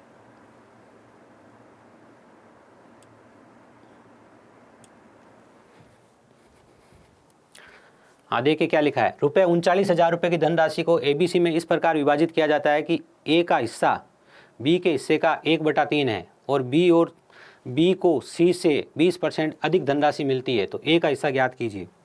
यहाँ पर प्रश्न क्या है, देखो ध्यान से सुनो, कहानी क्या है, पहले यहाँ से हमें A और B का अनुपात मिलेगा, यहाँ से हमें B और C का अनुपात मिलेगा। प्रश्न थोड़ा बड़ा है लेकिन बेसिक लेवल के एग्जाम में आ सकता है, क्योंकि प्रश्न भारी नहीं है। जिस बच्चे को गणित आती है उसके लिए तो सवाल कैसे होगा वो देखते हैं, और नहीं आती है उसके लिए कैसे होगा वो देखते हैं। जिसको गणित आती है वो ये लिखेगा कि A का हिस्सा B के हिस्से का 1/3 है, तो यहाँ से आ जाएगा 1/3, ये रहा। और B को C से 20% अधिक मिला, तो 20% अधिक मिला तो ये हो गया आपका 5 और ये हो गया आपका 6। ठीक है, बिल्कुल। अब क्या करना है, ध्यान से देखो, B कॉमन है, B को एक जैसा दिखाना है। सबसे पहले ये सोचना होता है कि B कॉमन है, B को एक जैसा दिखाना है। अगर सिंपल मेथड से दिख जाए तो बड़ा मेथड नहीं लगाना है, वो गुणा वुणा नहीं करने हैं साइड में ले जाके, उनसे गणना ज़्यादा होती है। कि सर ये 3 है, ये 6 है, इसको 2 से गुणा कर लो। अब कोई बच्चे कहेंगे पहले हमें ये तो लिखना आता ही नहीं, तो मैं ये लिखना अभी सिखाऊंगा। मैं आपको अभी ये लिखना यहाँ पर सिखाऊंगा, पहले ये सीखो आप। ठीक है, कि जब आप इसे 2 से गुणा करोगे तो क्या होगा, 2:6 हो जाएगा, और ये कितना हो जाएगा, 6:5। सरल अनुपात आ गया है, क्या आ गया है, 2:6:5, है ना, बिल्कुल सर।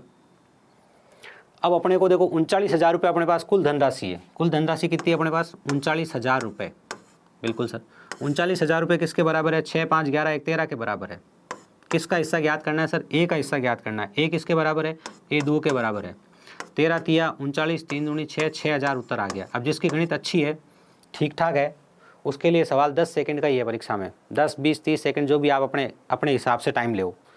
लेकिन कुछ बच्चों को ये सीखना ज़रूरी है, तो ये सीख लो पहले कि इस भाषा को कैसे काम में लेते हैं। पहली भाषा तो ये है कि लिखा हुआ है AB का 1/3 है, AB का 1/3 है। जब भी ये भाषा लिखी हो तो क्या करना है, जब भी ये भाषा लिखी हो AB का 1/3 है, तो आप क्या करोगे, देखो पहले A आया, बाद में B आया, इधर 1 आया, इधर 3 आया, तो A और B का अनुपात अपने को लिखना है। पहले A आया, पहले 1 आया, बाद में B आया, बाद में 3 आया, ऐसे लिखना है। तो आई होप ये उदाहरण आप सीख गए हो। ध्यान से देखो मैं क्या कह रहा हूँ, लिखा है AB का 2/5 गुणा है, AB का 2/5 गुणा है। तो मैं अगर A और B का अनुपात लिखूंगा तो लिखूंगा 2:5। ठीक है, बिल्कुल। अगर लिखा है M N का 6/7 है, ठीक है, तो मैं M अनुपात N जो लिखूंगा वो 6:7 लिखूंगा।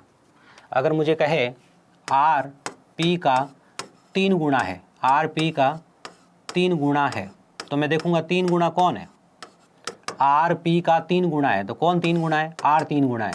तो जब मैं अनुपात लिखूंगा तो R को 3 लिखूंगा और इसको 1 लिखूंगा, तभी तो ये 3 गुणा नजर आएगा। अगर लिख दे R M का 7 गुणा है, कौन 7 गुणा है, जो पहले लिखा है वो 7 गुणा है, तो R 7 गुणा है, तो R को क्या लिखूंगा 7 और M को क्या लिखूंगा 1। ये भाषा है जो हमें आनी चाहिए। देखो वैसे तो मैं अनुपात समानुपात चैप्टर के 4 टुकड़े करके दिखा सकता था, तो वही तो सिखा रहा हूँ गुलशन यादव, वही सिखा रहा हूँ। ध्यान से देखना, पहले ये बात समझ में आ गई, अब ध्यान से देखो। तो पहली बात तो आपको समझ में आ गई होगी कि हमारे सवाल में लिखा है A B का 1/3 है, ऐसा लिखा हुआ है, बिल्कुल सर। तो जो A और B का अनुपात हम लिखेंगे वो हम लिखेंगे 1:3। ठीक है सर। अगली भाषा है B को C से 20% ज़्यादा मिले। अब बात को ध्यान से सुनना, बहुत सिंपल है, परसेंटेज की बात है, यहाँ लिख रहा हूँ, उस बात को ध्यान से सुनना। B को C से 20% ज़्यादा मिले, क्या लिखा है, ध्यान से सुनो। B को C से 20% ज़्यादा मिले, मुझे बताओ किसको ज़्यादा मिले, B को ज़्यादा मिले। सर ये भाषा तो समझ में आ रही है हमारे को, देखो ध्यान से, यहाँ लिखा है B को C से 20% ज़्यादा मिले, है ना, बिल्कुल सर। तो पहले बताओ 20% ज़्यादा किसको मिले, B को मिले। तो B को अगर 20% ज़्यादा दिखाना है किससे, C से, तो C को दिखाओ 100, और इसको 20% ज़्यादा दिखाना है, इसको दिखाओ 120। अब जब आप इसको काटोगे तो आएगा 5 और 6, तो B और C का अनुपात क्या आया, 6:5 आया। ये हमारे सवाल में बात काम में आई। कैसे आई ये चीज़? ये ऐसे आई। इसका एक और उदाहरण समझो। अगर लिखा होता बी को सी से 25% कम मिले, अगर ये भाषा लिखी होती तो पहले तो हम ये सोचते कम किसको मिले? बी को। बी को सी से 25% कम मिले, कम किसको मिले? बी को। तो हम सी को क्या लिखते? सी को 100 लिखते, और बी को कम मिले इसलिए बी को कितना लिखते? 75 लिखते। ये कार्य हमें करना पड़ता है। तो फिर हम इसका अनुपात क्या लिखते? काट कर 3:4, 25 या 75, 25 चौके 100। तो अब हर बच्चे को ये बात समझ में आ गई होगी कि इस भाषा में कैसे कार्य करते हैं, अनुपात वाली भाषा में कैसे काम करते हैं। दोनों भाषाओं में काम करते हुए हम हमारे सवाल पे पहुँचे तो लिखा हुआ था कि बी को सी से 20% ज़्यादा मिला, तो सी को हमने 100 लिखा और इसको हमने लिखा 120। जब हमने काट के सरल अनुपात निकाला तो 6:5 आया। अब देखो ध्यान से, ए और बी का अनुपात 1:3 है, बी और सी का अनुपात 6:5 है। आगे की कहानी में मैंने क्या बताया था? कॉमन कौन है? बी। जो कॉमन है वो एक जैसा दिखना चाहिए। तो कॉमन को एक जैसा दिखाने के लिए हमें लगा बी को अगर सीधा सीधा 6 कर सकते हो तो कर लो, नहीं तो फिर आप वो तरीका काम में लेते जो बताया था। क्या सर एक बार उस तरीके से भी कर लो? तो देखो ध्यान से, उस तरीके से भी कर लेता हूँ। यहाँ लिखा हुआ था बी और ए और बी का अनुपात कितना? 1/3। कॉमन वाला बीच में है, बिल्कुल बीच में। यहाँ लिखा हुआ था 6/5। ठीक है, 6 कम 6, 6 तिया 18 और 3 पंजा 15। अब तीनों देखो, तीनों है ना वो 3 से कट रहे हैं, तो तीनों 3 से काटोगे तो 3 दूनी 6, 3 दूनी 6, 3 छंग 18 और 3 पंजा 15। ये देखो, तो आप इस तरीके से भी कर सकते थे, लेकिन थोड़ी गणना ज़्यादा होती। क्यों? क्योंकि आपको सरल अनुपात वापस निकालना पड़ता। लेकिन अगर आपको दिख जाए ना कि कॉमन वाले को एक जैसा करने का सरल तरीका दिख जाए कि कॉमन वाले को किसी एक से गुणा करने से काम चल रहा है, तो आप हमेशा पहले वो मेथड काम में लेने की कोशिश करना। ठीक है, चलिए।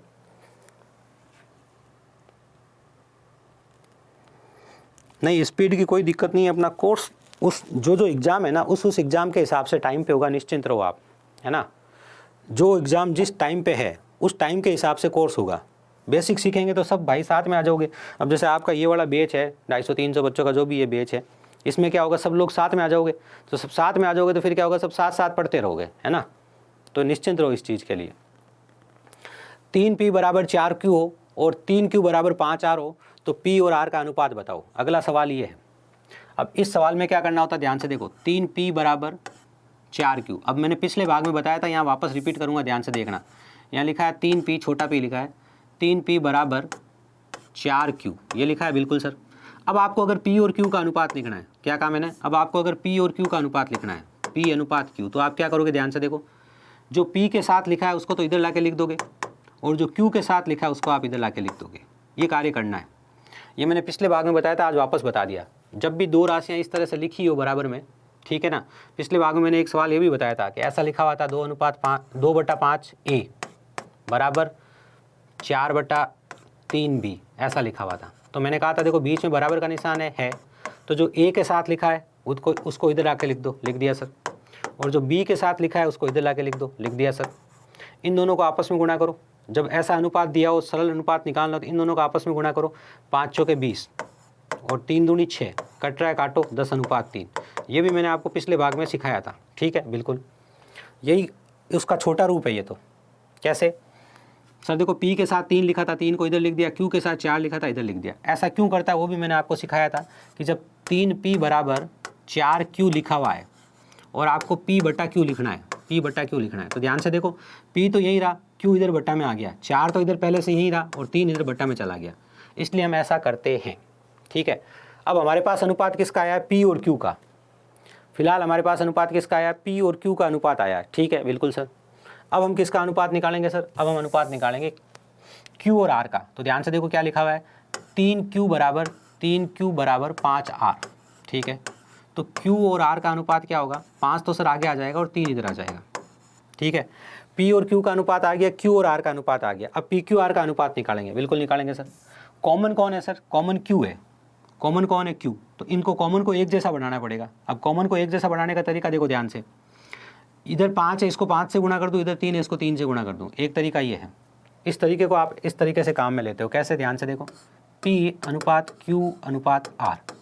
P और Q का अनुपात क्या है? 4/3, 4/3। Q और R का अनुपात कितना है? 5/3, 5/3। क्या सिखाया सर आपने? ये सिखाया, इसको आप इससे गुणा करो, 4 पंजा 20, इसको आप इससे गुणा करो, 3 पंजा 15, इसको आप इससे गुणा करो 9। अब हमें किसका अनुपात निकालना है सर? हमारा सवाल कह रहा है P और R का अनुपात बताओ। किसका अनुपात बताओ? P और R का। तो आप सिर्फ P और R को ही लोगे। अब फाइनली उत्तर के लिए P और R को लोगे। P कितना है 20 और R कितना है 9, तो उत्तर क्या आ गया? उत्तर आ गया 20:9। 20:9। बहुत अच्छे, कुछ बच्चे उत्तर दे रहे हैं, बहुत ही अच्छे।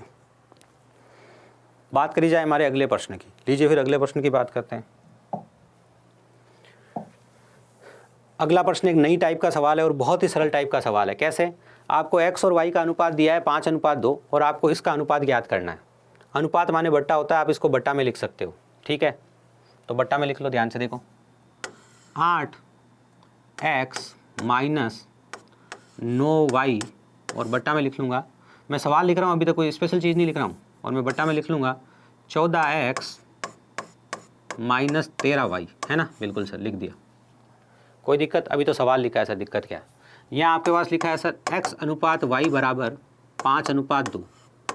इसका मतलब होता है सर अनुपात को बट्टा लिख दो। x बट्टा y बराबर 5/2। तरीका तो अलग है, मैंने कहा तरीका तो अलग है, मेथड तो अलग है, बेसिक तो अलग है, लेकिन इसका बेसिक यहाँ नहीं सीखना है अपने को। यहाँ अपने को ये सीखना है कि हम x की जगह तो 5 लिख दूंगा और y की जगह 2 लिख दूंगा। लेकिन ऐसा तभी कर सकते हो जहाँ ऊपर यहाँ x y दोनों है, यहाँ भी x y दोनों है। यहाँ पहले x वाला फिर y वाला, यहाँ x वाला फिर y वाला, चाहे प्लस माइनस हो, उससे कोई फ़र्क नहीं पड़ेगा। लेकिन आपको सोचना नहीं है, क्योंकि बेसिक लेवल के एग्जाम में यही पूछा जाता है डायरेक्ट।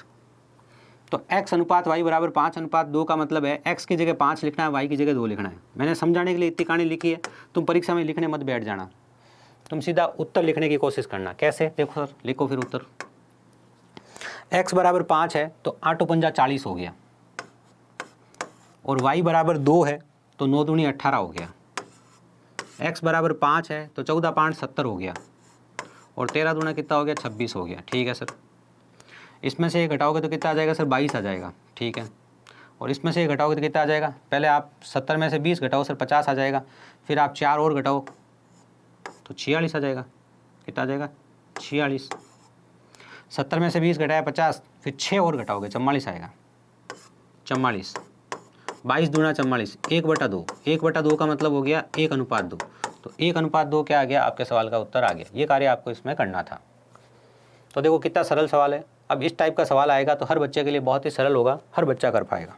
ठीक है, बिल्कुल। आपने एक बात नोटिस करी होगी, हम हर टाइप का सवाल कर रहे हैं। ठीक है, जब आप बेसिक लेवल के एग्ज़ाम की तैयारी कर रहे हो, अग्निवीर की जो तैयारी कर रहे हैं स्पेशली, ये तो सब बेसिक लेवल में काम यही आएगा। बेसिक तो बेसिक है ना, अग्निवीर में प्योर बेसिक पूछा जाता है। तो कोई किताब उठाओगे ना बाजार से अनुपात समानुपात की, उसमें 20 क्वेश्चन होंगे, तुम करने वाले 50-60। क्यों? सब टाइप हो जाए, फिर इसी को रिवाइज कर लेना, और कुछ पढ़ के जाने की जरूरत ही नहीं है। A अनुपात B बराबर लिखा है, यहाँ सवाल को सही कर लो। A/B बराबर 5/7। सवाल ये लिखा है A/B बराबर 7/5। A/B बराबर 7/5। तो A की जगह तो आप 7 लिखोगे और B की जगह आप 5 लिखोगे, है ना? बिल्कुल सर। अब यहाँ लिखा है 5A + 4B। तरीके तो कई है इस सवाल को हल करने के लिए, पर मैं बेसिक तरीका ही काम में ले रहा हूँ, है ना?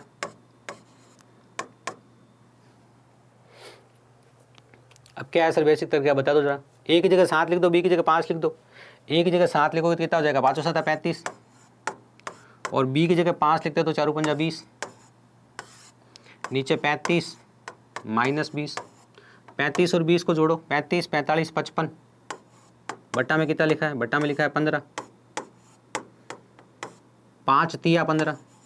ठीक है, और 11×5 = 55। 11/3। 11/3 आपके सवाल का उत्तर आ गया। सिंपल। किसी ने दिया क्या? देखते हैं।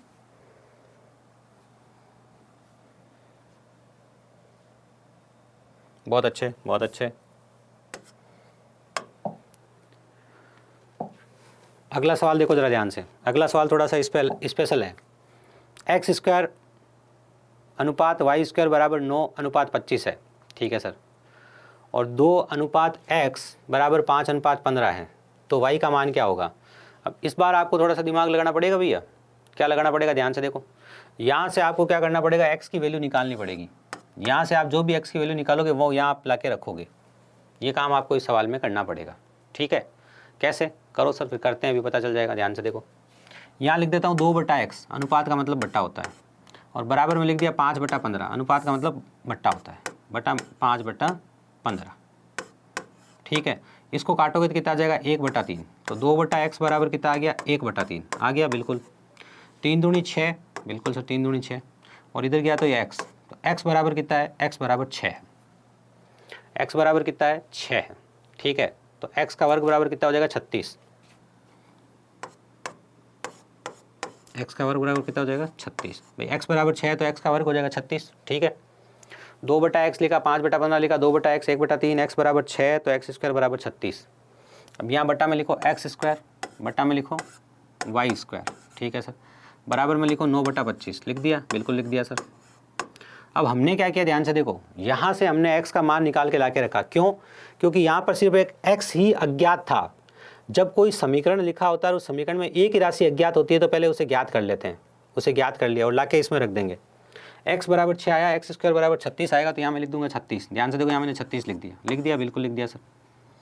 अब ध्यान से देखो 36/y स्क्वायर लिखा हुआ है, बिल्कुल लिखा हुआ है सर। यहाँ लिखा है 9/25 लिखा हुआ है, बिल्कुल। अब ध्यान से देखो y स्क्वायर उधर जाएगा और 9 से गुणा हो जाएगा, 36 इधर आके इस 25 से गुणा हो जाएगा, 36 × 25। यहाँ लिख देता हूँ, ध्यान से देखो, ये इधर आया इससे गुणा हो गया और ये 9 इधर आ गया, y स्क्वायर ऊपर चला गया, क्योंकि जो ज्ञात करना है वो ऊपर होना जरूरी है। इसको करने का एक और तरीका भी है, इसको पूरा उल्टा कर दो, इसको भी पूरा उल्टा कर दो। ठीक है ना, कोई बच्चे को ये तरीका भी सीख सकते हो कि जब हमें y स्क्वायर का मान ज्ञात करना है, इसे पूरा उल्टा कर दो, इसे पूरा उल्टा कर दो। दूसरा आप तरीका ये सीख सकते हो, ये ऊपर होना चाहिए इसलिए ऊपर, इसको इधर ऊपर लिया, ऊपर आ गया, ये इधर ऊपर आ गया, इधर नीचे आ गया। तो देखो ध्यान से y स्क्वायर का मान क्या आया, y स्क्वायर का मान आया 36 × 25, 36 × 25/9। अब आपको इतना बड़ा गुणा नहीं करना पड़ेगा, ना इतना बड़ा भाग करना पड़ेगा। ये y वर्ग का मान है, इधर आएगा तो वर्गमूल हो जाएगा। क्या हो जाएगा, वर्गमूल हो जाएगा। तो y का मान याद करो, इधर लाओ और वर्गमूल निकालो। तो वर्गमूल निकालोगे तो 36 का 6 आएगा, बिल्कुल सर। 25 का 5 आएगा, बिल्कुल सर। और 9 का कितना आएगा 3। ठीक है, 3 एकम 3, 3 दूनी 6, 5 दूनी 10। तो y का मान कितना आ गया, y का मान 10 आ गया। y का मान 10, ये कार्य आपको इस सवाल में करना था। नो डाउट इस सवाल में थोड़ी सी मेहनत थी, लेकिन आपको बेसिक लेवल के एग्जाम में ये सवाल देखने के लिए मिल सकता है। ये सवाल आपको बेसिक लेवल के एग्जाम में देखने के लिए मिल सकता है, लेकिन थोड़ा सा 2 स्टेप का सवाल था, है ना, लेकिन भारी नहीं था, सिंपल क्वेश्चन था। आपने देखा होगा कोई बहुत लंबी चौड़ी गणना नहीं हुई, बहुत कोई लंबे चौड़े कॉन्सेप्ट नहीं लगे, एक सिंपल सा कॉन्सेप्ट लगा। यहाँ पर एक राशि ही अज्ञात है, इसलिए हमने यहाँ से एक राशि ज्ञात कर ली, उसको लाके हमने यहाँ रख दिया, यहाँ रखा तो दूसरी राशि भी प्राप्त हो गई। ये कार्य आपको इस सवाल में करना था। जो बच्चे मैथ्स में थोड़े से कमज़ोर है या लेट शुरू किया है, वो इसको 2 बार ज़रूर देखना इस सवाल को। हो सकता है कि एक बार में कम समझ में आए, लेकिन 2 बार में 100% समझ में आ जाएगा। सत्यम जी ने उत्तर दिया, बहुत अच्छे है। ये बहुत ही इंपॉर्टेंट क्वेश्चन है, अगर आप बेसिक लेवल के एग्ज़ाम की तैयारी कर रहे हो।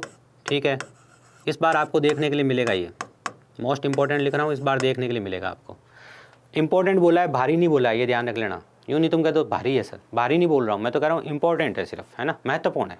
ठीक है, कैसे करते हैं ऐसा सवाल, a/3 बराबर b/4 बराबर c/7 है। 2 तरीके हैं इस सवाल को करने का। एक बेसिक तरीका है, पहले वो बता रहा हूँ। ठीक है, सिंपल तरीका ही बता दूँ, सीधा सिंपल ही बता दो सर, ध्यान से देखो।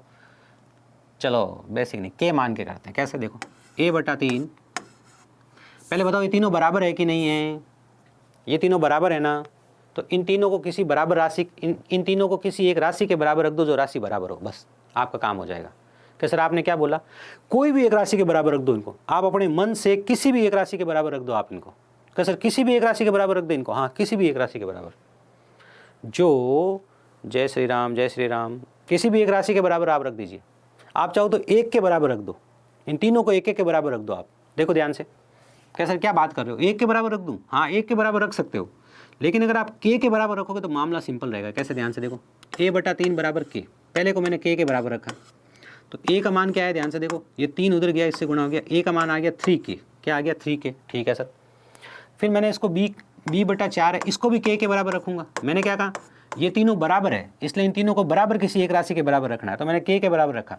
तो यहाँ से मेरे b का मान क्या आया, मेरे b का मान आ गया 4k, कितना आ गया 4k, बिल्कुल सर। अब मैंने क्या किया, c/7 को भी k के बराबर रख दिया। किसके बराबर रख दिया, k के बराबर। तो c बराबर कितना आ गया, c बराबर 7 के आ गया, c बराबर क्या आ गया 7 के, बिल्कुल सर। अब इनके मान रख दो जो ज्ञात करना है उसमें।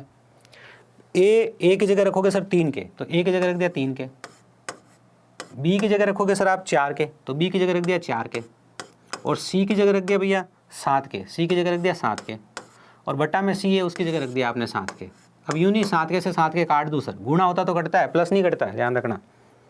देखो जिन लोगों की गणित अगर कमज़ोर है, लेकिन वो गणित जिन एग्ज़ाम में आती है और वो उस एग्ज़ाम की तैयारी करना चाहते हैं, तो भैया मेहनत तो करनी पड़ेगी, है ना। लेकिन एक बार मेहनत कर लो, आगे ज़िंदगी में बहुत खुशियाँ मिलने वाली है, लेकिन वो आपकी मेहनत पर है। देखो ये तीनों एक जैसे हैं इसलिए जुड़ जाएंगे, ये भी के वाला, ये भी के वाला, ये भी के वाला, इसलिए जुड़ जाएंगे। 3 के, 4 के और 7 के, 3 और 4 7 और 7 14, तो ऊपर आ गया अपना 14 के, और नीचे अपने पास लिखा हुआ है 7 के से के अपना कट गया, के से क्या हुआ, कट गया, तो 7 दूनी 14, उत्तर क्या आ गया 2। इतना सरल सवाल। अगली बार जब ये सवाल आ जाए तो कर लेना, मोस्ट इंपॉर्टेंट है, पहले ही बता रहा हूँ, आपके एग्जाम में पूछा जा सकता है। अगर आप बेसिक लेवल के एग्जाम की तैयारी कर रहे हो, 1 महीने बाद एग्जाम है, तो इसको बस मस्ती से पढ़ लो 2 बार, कोई अन्य प्रैक्टिस शीट करने की जरूरत नहीं पड़ेगी। हाँ कैसा, मैंने तो पहाड़े याद नहीं किए, वैसे नहीं चलेगा, है ना। मैंने तो 30 तक के वर्ग याद नहीं किए, मैंने तो 20 तक के घन याद नहीं किए, या 15 तक के घन याद नहीं किए, तो वैसे नहीं चलेगा, ध्यान रखना। जैसे कल संडे है, लेकिन कल संडे को मैंने कहा था वैसे तो मैं ट्रिग्नोमेट्री या एलजेब्रा कराऊंगा, लेकिन ये चैप्टर अभी पूरा होगा नहीं, इसलिए कल यही चैप्टर चलेगा मुझे लग रहा है ना। और अभी हम आज शाम को भी क्लास लेंगे, उसका पूरा प्रोग्राम है हमारा, आज शाम की भी क्लास लेने का पूरा माहौल है अभी तक। तो उसके लिए आप घबराइएगा मत। आप क्या कीजिएगा, एक बार 7 बजे अपना है ना खोल के देख लीजिए, 7 बजे अगर दिख रहा है उसमें क्लास है तो होगी, और 7 बजे दिख रहा है नहीं है तो नहीं होगी, इसलिए घबराना नहीं है ना। 6,225 रुपये की धनराशि को 3 हिस्सों में इस प्रकार बांटा जाए कि पहले हिस्से का 4 गुना, दूसरे हिस्से के 5 गुने और तीसरे हिस्से के 7 गुने के बराबर है, तो पहले और दूसरे हिस्से के बीच का अंतर बताओ। महत्वपूर्ण सवाल है, प्रश्न में भाषा है जिसको गणित में लिखना है। इसका तो कोई दूसरा तरीका नहीं है, इसका तो कोई दूसरा तरीका नहीं है, यही एक तरीका है, अगर जो बच्चा पहली बार गणित पढ़ रहा है उसके लिए। तो बाकी तो मैं बताऊंगा आगे जाके तरीके आपको, है ना। एक तरीका इसका अभी आगे आएगा, वो तब सीख लेना। 6,225 रुपये की धनराशि को 3 हिस्सों में इस प्रकार बांटा जाए कि पहले हिस्से का 4 गुना, देखो क्या कह रहा है, पहले हिस्से का 4 गुना, तो पहले हिस्से को नाम दे दो ए, दूसरे हिस्से का 5 गुना, दूसरे हिस्से को नाम दे दो बी, तीसरे हिस्से का 7 गुना, तीसरे हिस्से को दे दो नाम सी। तो देखो ए का 4 गुना, ए का 4 गुना कैसे लिखते हैं भैया, ध्यान से देखो, पहले हिस्से को आपने ए बोला है, ए का 4 गुना, इस बात को आप गणित में कैसे लिखोगे सर, ए का 4 गुना, क्यों पहले हिस्से का 4 गुना लिखा हुआ था, सवाल में लिखा था पहले हिस्से का 4 गुना, मैंने कहा कि पहले हिस्से को ए नाम दे दो, तो आपने लिखा ए का 4 गुना, ये लिखा बिल्कुल सर। ए का 4 गुना कैसे लिखोगे गणित में, गणित में सर 4a लिखेंगे, ए का 4 गुना ऐसे लिखते हैं, जिसको नहीं पता सीख लो। दूसरे हिस्से का 5 गुना, दूसरे हिस्से का नाम दिया आपने बी, तो बी का 5 गुना, क्या लिखा है, बी का 5 गुना, तो बी का 5 गुना कितना होगा 5b। तीसरा हिस्सा सी है, सी का 7 गुना, सी का 7 गुना, इसे आप क्या लिखोगे, इसे आप लिखोगे 7c, है ना। बिल्कुल बात क्लियर है कि नहीं है, बात क्लियर है, बिल्कुल समझ में आ रहा है मुझे से। मैंने कह रखा कोई भी सवाल नहीं समझ में आया तो उसका नंबर लिख के आप ना लिख देना बाकायदा, ठीक है, नहीं तो फिर समझ में नहीं आएगा। चलो फिलहाल तो इसकी बात करते हैं। पहले हिस्से का 4 गुना, दूसरे हिस्से का 5 गुना और तीसरे हिस्से का 7 गुना आपस में बराबर है, तो इनको बराबर लिखो भैया, ध्यान से देखो, बराबर लिखा, 4a बराबर है किसके, 5b के, बराबर है किसके, 7c के। ये देखो ध्यान से। अब एक बच्चा कह रहा था ना उसका दूसरा तरीका बताओ, उसका दूसरा तरीका बता रहा हूँ यहाँ पे, ध्यान से सुनना, जो मैं कह रहा हूँ उस बात को सुनना ध्यान से। अब मेरे पास ये स्थिति आ गई है, अब ये मैंने आपको समझाने के लिए लिखा है, आप परीक्षा में बैठे होते ये लाइन लिखते हैं सबसे पहले कि पहले हिस्से का 4 गुना 4a, दूसरे हिस्से का 5 गुना 5b और तीसरे हिस्से का 7 गुना 7c बराबर है, तो तीनों को बराबर लिख दिया। अब यहाँ से एक बात समझनी है, महत्वपूर्ण बात है, ध्यान से देखो कि हमारे पास ऐसा लिखा है 4a बराबर 5b बराबर 7c, ये लिखा है, ठीक है। एक हमारे पास ऐसा भी लिखा हुआ आएगा आगे, a/4 बराबर b/5 बराबर c/7, ये बाद में आएगा, अभी सीख लेंगे। इन दोनों में क्या फ़र्क है मुझे बताओ। क्या सर यहाँ जो राशियाँ लिखी हुई है तो साथ में लिखी हुई है और यहाँ उल्टे में लिखी हुई है। हमें इन पे काम करना है तो हमें इनका सरल अनुपात निकालना पड़ेगा। मैं इनका सरल अनुपात निकालना सीख रहा हूँ, क्योंकि सर कोई भी धनराशि जब आप बांटोगे ना तो आप पहले सरल अनुपात निकालोगे। जब आप सरल अनुपात नहीं निकाल पाओगे तो आप बांट नहीं पाओगे। इसका मतलब हो सकता है परीक्षा में सवाल ही यही मिल जाए। परीक्षा में हो सकता है किसी को यही सवाल मिल जाए और एग्जामिनर कह दे मुझे ए अनुपात बी अनुपात सी का मान बताओ, यही सवाल मिल जाए परीक्षा में। परीक्षा में अगर आपको यही सवाल मिल जाए, एग्जामिनर पूछ ले ए अनुपात बी अनुपात सी का मान बताओ, तो चौंकना मत, सवाल बहुत सरल है, क्योंकि पहले तो यही सवाल होगा फिर ही अगला होगा, समझे। तो ये सवाल कैसे होगा, ध्यान से देखो। यहाँ पर आपको एक बल्ब लगाना पड़ेगा परीक्षा में, अगर आपको एक बल्ब यहाँ पे लगा के जाना पड़ेगा दिमाग के अंदर पहले से, ठीक है। अगर साथ में लिखा है तो उल्टा लिख दो, साथ में तो आप लिख दो उल्टा। अगर सवाल ने कहा साथ में तो आप क्या करोगे, आप उल्टा कर दोगे। और सवाल लिख रहा है उल्टा सबके सबको तो आप लिख दो साथ में। कैसे, ये क्या बात हुई सर, समझ में नहीं आई? तो ध्यान से देखो, यहाँ सवाल ने क्या किया है, साथ में लिखे है ना, तो आप ABC का अनुपात निकालने के लिए इनको उल्टा लिख दो। उल्टा कैसे, 1/4 अनुपात 1/5 अनुपात 1/7, है ना। इनका लैसा पे क्या आ गया, देखो तीनों राशियाँ आपस में कटती है क्या, नहीं। तीनों राशियाँ किसी समान राशि से कटती है क्या, नहीं। तो तीनों का गुणा कर दो, ये इनका लैसा पे होगा, तो तीनों का गुणा कर देते हैं। अब यहाँ पर एक समझदारी की बात क्या है, ध्यान से देखो, जो तुम्हें सिखाऊं कि नहीं सिखाऊं, सिखा देता हूँ। तीनों राशियाँ आपस में कटती है क्या, नहीं करती सर। तो तीनों को नीचे लिखना है गुणा में, तो गुणा में लिखना है तो मैंने गुणा में ऐसे लिख दिया 4 × 5 × 7। गुणा करके नहीं लिखा। गुणा करके क्यों नहीं लिखा, मुझे तो सरल अनुपात निकालना है, नीचे वाले गुणा से मुझे कोई मतलब ही नहीं, हो तो कटने वाला है। अब मैं इतना गुणा क्यों करूँ, 4 × 5 = 20, 20 को 7 से गुणा करो 140 लिखूँ, क्यों लिखूँ, नहीं लिखूँगा मैंने तो तीनों को गुणा में लिखना था, तीनों को गुणा में लिख लिया। बात समझ में आ गई, बिल्कुल आ गई। ऐसा आप हर सवाल में कर सकते हो, कहीं दिक्कत नहीं आएगी। अगर नहीं कटने वाला है तो ऐसा करोगे तो गणना कम होगी, ठीक है। आपस में कटने वाले हैं फिर भी ऐसा कर दिया तो भी सही होगा, सवाल गलत होने की संभावना ही नहीं है, ठीक है। देखो सरल अनुपात निकाला हूँ, ध्यान से सुनना, वापस आ जाना सवाल के ऊपर। ये 3 लिखे हुए थे, तीनों को गुणा में लिख दिया। पहले के पास 4 तो है, जब देखो इस राशि में इसका भाग दोगे तो 4 तो है, तो 4 से 4 कट जाएगा, बचेगा क्या, 5 और 7। पहले के पास क्या बचेगा, ये दोनों बचेंगे, तो 5 और 7 कितना हो गया, 35। अब दूसरी का जब भाग दोगे, देखो इसके पास 5 तो है, तो 5 से 5 कट जाएगा, बचेगा क्या, 4 और 7 28। तीसरी के बाद 7 तो है, तो 7 से 7 कट गया, बचेगा क्या, 20। ये इनका सरल अनुपात आ गया 35:28:20।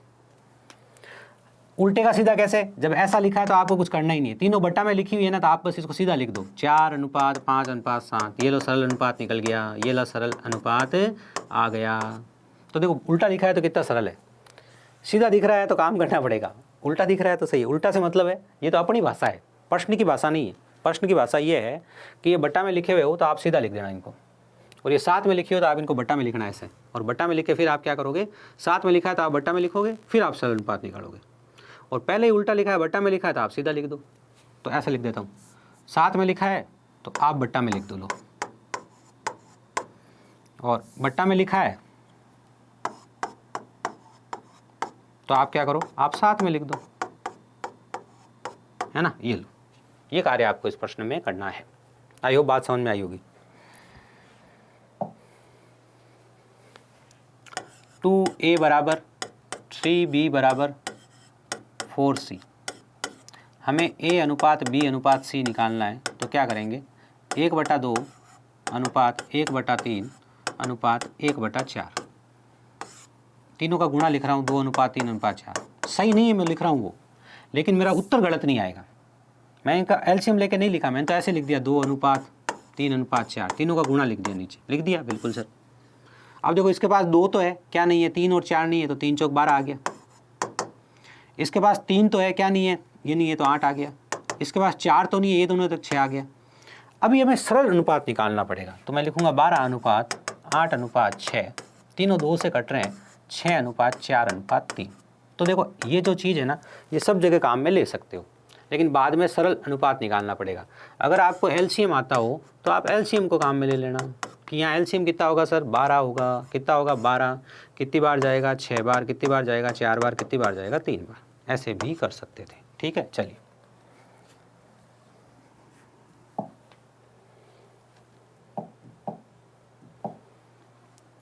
हाँ भाई, तो अभी क्या सिखाया, यहाँ से आप a, b और c का अनुपात निकालोगे।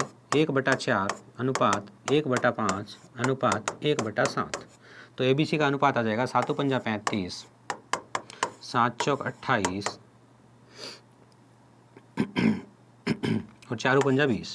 ठीक है, अब आपको 6,225 रुपये हमारे को दे रखे हैं सवाल ने। ये किसका है भैया? ए का, बी का, सी का, जो ये है इसके नीचे लिख दो, जो ज्ञात करना है उससे गुणा कर दो। 6,225 रुपये सवाल ने दे रखे हैं। 6,225 रुपये किसका भाग है, किसका हिस्सा है? हमारे प्रश्न ने 6,225 रुपये दे रखे हैं। 6,225 रुपये किसका है? सर ये तो तीनों का मिलाकर है, तो आप तीनों का मिलाकर योग लिख दो इसके नीचे। कि सर वो तो बड़ी राशि हो जाएगी, तो कभी गणना भी करनी पड़ती है एग्जाम में, ऐसा थोड़ी हमेशा कम गणना वाला सवाल ही आएगा, है ना। 3 2 5 2 7 तो हो गया 70, 70 78 83। एक बार वापस जोड़ लेना भाई। 8 5 13 हासिल का 1, 3 2 5 2 7 1 8 83। तो इसके नीचे मैंने लिख दिया 83, है ना। 14 छंग 84, 83 किसी से कटता नहीं है, तो इसको पूरा पूरा 83 से आराम से काटना पड़ेगा। पहले और दूसरे हिस्से के बीच का अंतर बताओ। सवाल जो कह रहा है ध्यान से सुनो। सवाल कह रहा है पहला और दूसरे हिस्से का बीच का अंतर निकालो। तो कभी ऐसा नहीं करना कि पहले पहला हिस्सा निकालूंगा, फिर दूसरा हिस्सा निकालूंगा, फिर इनमें से इसको घटाऊंगा। अंतर निकालने के लिए कहा है तो सीधा अनुपात में कितना अंतर दिख रहा है वो लिखो। पहला हिस्सा कितना है? 28 है, सॉरी 35 है। दूसरा हिस्सा कितना है? 28 है। 28 और 7 35, इनमें अंतर कितने का है? 7 का है। तो आप यहाँ सीधा लिखो 7। उत्तर जो होगा ना वो 7 का गुणज होगा। क्यों? ध्यान से देखो। क्या ये 7, जिसको गणित थोड़ी आती है उसके लिए, नहीं आती तो फिर काट के करना पड़ेगा, नहीं तो आप सीख लो।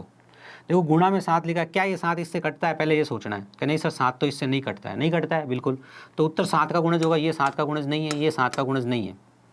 7 के पाड़े में 45 नहीं आता, ये भी 7 का गुणज नहीं है। अकेला यही 7 का गुणज है, इसलिए ये उत्तर होगा। आपको पूरी गणना करने की जरूरत नहीं थी। आपने देखा कि गुणा में 7 लिखा हुआ है तो उत्तर 7 का गुणज होगा। क्यों? क्योंकि 7 इससे कट नहीं रहा है, तो 7 गायब नहीं होगा। जो राशियाँ गुणा में लिखी हुई होती है ना, 2-3 राशियों को गुणा करते हैं तो जो राशियाँ गुणा में लिखी होती है ना वो गायब नहीं होती है, वो उत्तर के अंदर छुपी हुई रहती है। तो उत्तर के अंदर 7 छुपा हुआ है, इसके अंदर तो 7 छुपा हो नहीं सकता, क्योंकि देखो ये 7 के पाड़े में आता ही नहीं है, किसी भी तरह से 7 से नहीं कट रहा है।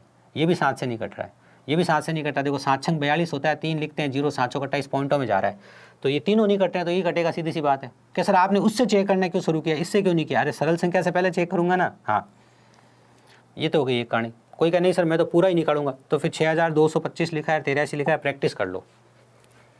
6,225 लिखा है और यहाँ लिखा है 83, 83। सबसे पहले कितनी बार जाएगा सोचना पड़ेगा। 8 छंग 48, 8 7 64 तो ज़्यादा हो जाएगा, 8 7 56। तो मैं सोचता हूँ कि 7 बार चला जाए। 7 बार जाएगा तो आपका 7 या 21, बिल्कुल सर हासिल लग गया 2। 7 तो 8 56, 57 58। लो सर ये 7 बार ऐसे गया। 2 में से 1 गया तो 1 आया सर। 8 4 12 आ गया सर आपका 41। यहाँ लिखा है 5। अब कितनी बार जाएगा? 5 बार जाएगा सर, सिंपल सी बात है। 3 पंजा 15 हासिल लग गया। 1 8 पंजा 40, 1 41, पूरा चला गया। कितना आ गया? 75, सॉरी कितना आ गया? 75। तो आपने यहाँ लिखा कितना? 75। 75 को आपने क्या किया? 7 से गुणा किया। लीजिए ठीक है। 7 पंजा 35 हासिल लग गया 3, 7 7 49, 50 51 52, 525। 525 क्या है? आपके सवाल का जवाब है। ये कार्य आपको इस सवाल में करना था, ऐसे आप कर सकते थे। ठीक है, चलिए अगले सवाल की बात करी जाए। घबराना नहीं है 1% भी। आपकी क्लास में, माई कोर्स में, व्यू कोर्स में ऊपर लाइव लिखा रहता है, वो क्लास लाइव चलती है। ठीक है ना? कैसे लाइव चलती है देख लेना।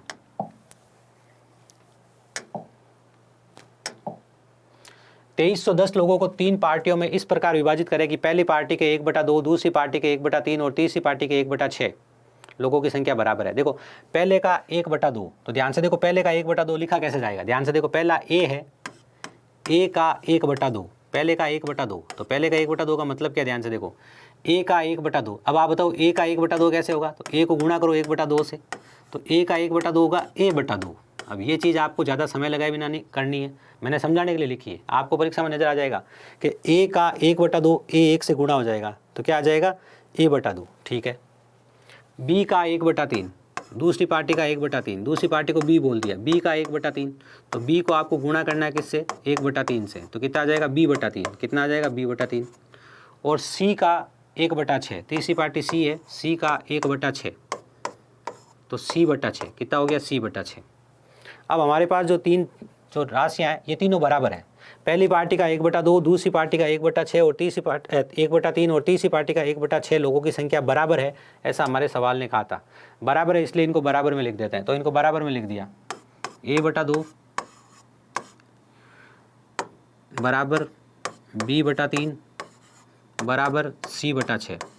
अब मैं पहले ABC का अनुपात निकालूंगा ताकि इनको बांट सकूँ कि कहाँ पर कितने लोग हैं। ABC का अनुपात आ गया 2:3:6। अभी मैंने सिखाया था कि अगर ये बट्टा में लिखा है तो आप सीधा लिख देना, सीधा लिखा है तो बट्टा में लिख देना, बट्टा में लिखा है तो सीधा लिख देना। तो इस पर एक तो डायरेक्ट सवाल आ सकता है, आपसे ये देख के ABC का अनुपात पूछ सकता है, तो आपका ये उत्तर है। एक सवाल तो ये आ सकता है।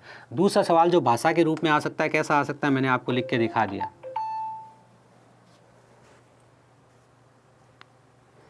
दूसरा सवाल जो भाषा के रूप में लिखा हुआ आ सकता है, कैसा आता है मैंने बता दिया। कहीं पे ऐसा भी आ सकता है A के धन का आधा, B के धन का तिहाई और C के धन का चौथाई बराबर है। कभी ये भाषा लिखा हुआ आ जाए, ये भाषा लिखी आ जाए, पहले का आधा, पहले का आधा, दूसरे का तिहाई, दूसरे का तिहाई तथा तीसरे का चौथाई।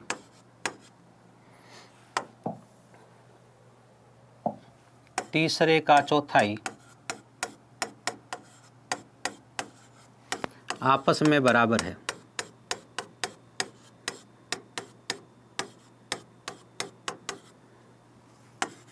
तो तीनों का सरल अनुपात बताओ, तो तीनों का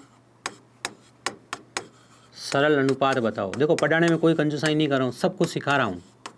फिर आगे लेवल B में इसके ऊपर का सिखाते हैं, लेवल C में फिर अपरंपार कर देंगे, गणितज्ञ बना देंगे तुम्हारे को। ठीक है, बिल्कुल सर। देखो पहले का आधा, तो पहला A है, A का आधा मतलब A को 1/2 से गुणा करोगे।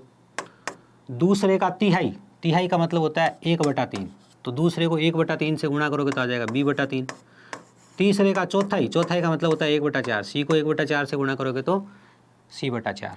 अब आपको यहाँ से अगर ABC का अनुपात निकालना है तो कितना हो जाएगा, 2:3:4। ये कार्य अपने को करना होता है। ठीक है ना, बिल्कुल बात समझ में आ गई होगी। हमारे प्रश्न पे आ गए। टोटल लोग कितने हैं सर? टोटल लोग तो 2310 है। टोटल लोग कितने हैं सर? 2310 है। ठीक है, अब ये 2310 किसके बराबर है भैया? सर 2310 तो कुल है। कुल कितना है? 6 3 9 11 है सर, 11 है।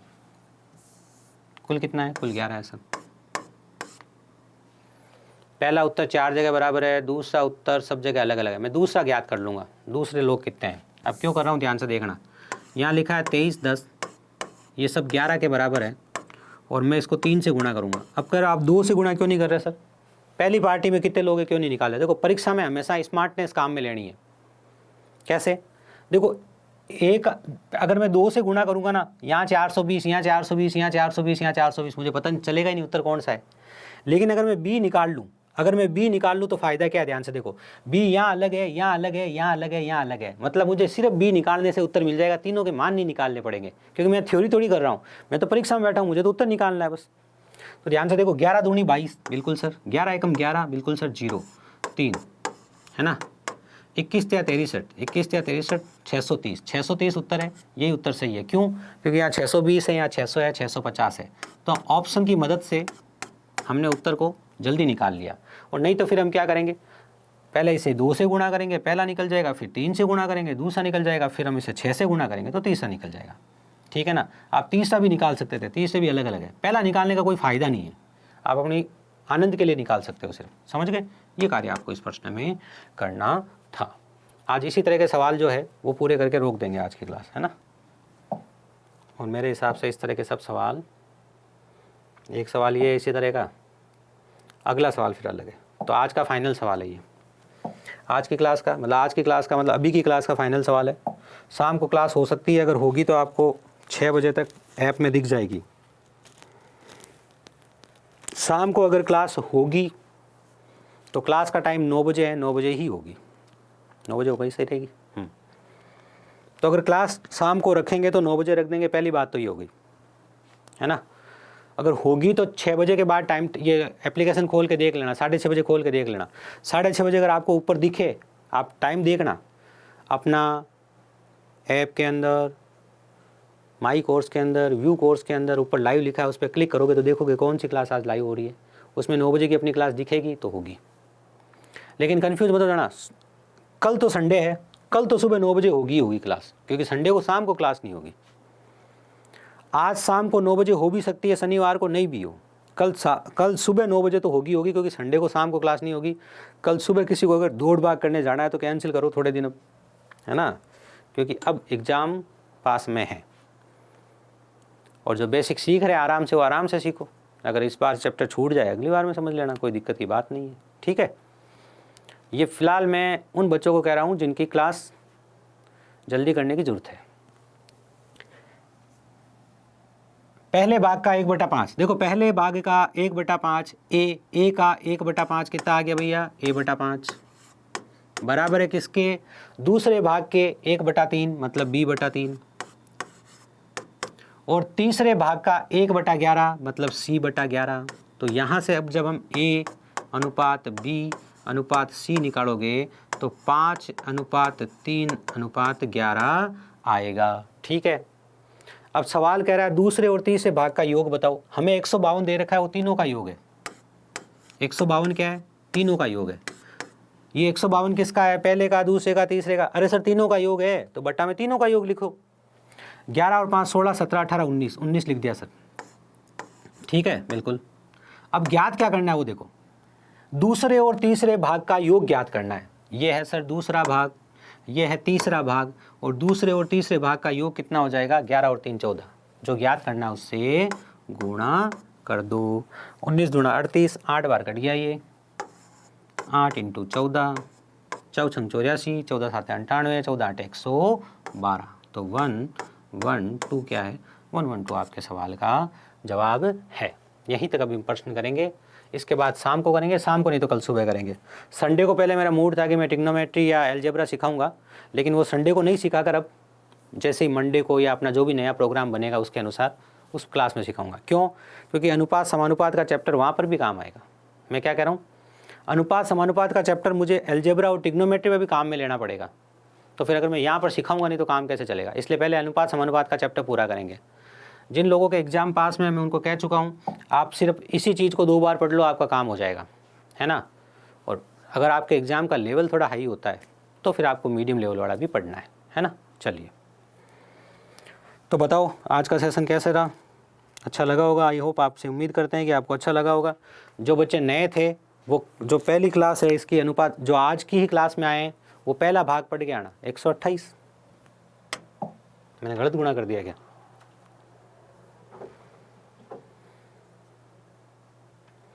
नहीं सही किया है। 14 8 112 होता है ना भाई, 8 चौक 32, हासिल का 3, 8 1 8 3 11, 111 सही उत्तर है, कोई दिक्कत नहीं है उसमें, है ना।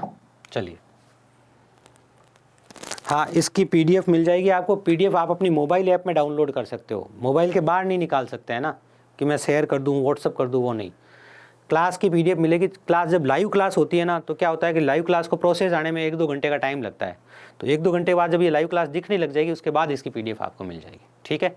चलिए, तो ये था आपका आज का सेशन। उम्मीद करते हैं सेशन आप लोगों के लिए उपयोगी रहा होगा। मिलते हैं आपसे अगले सेशन में। जय हिंद।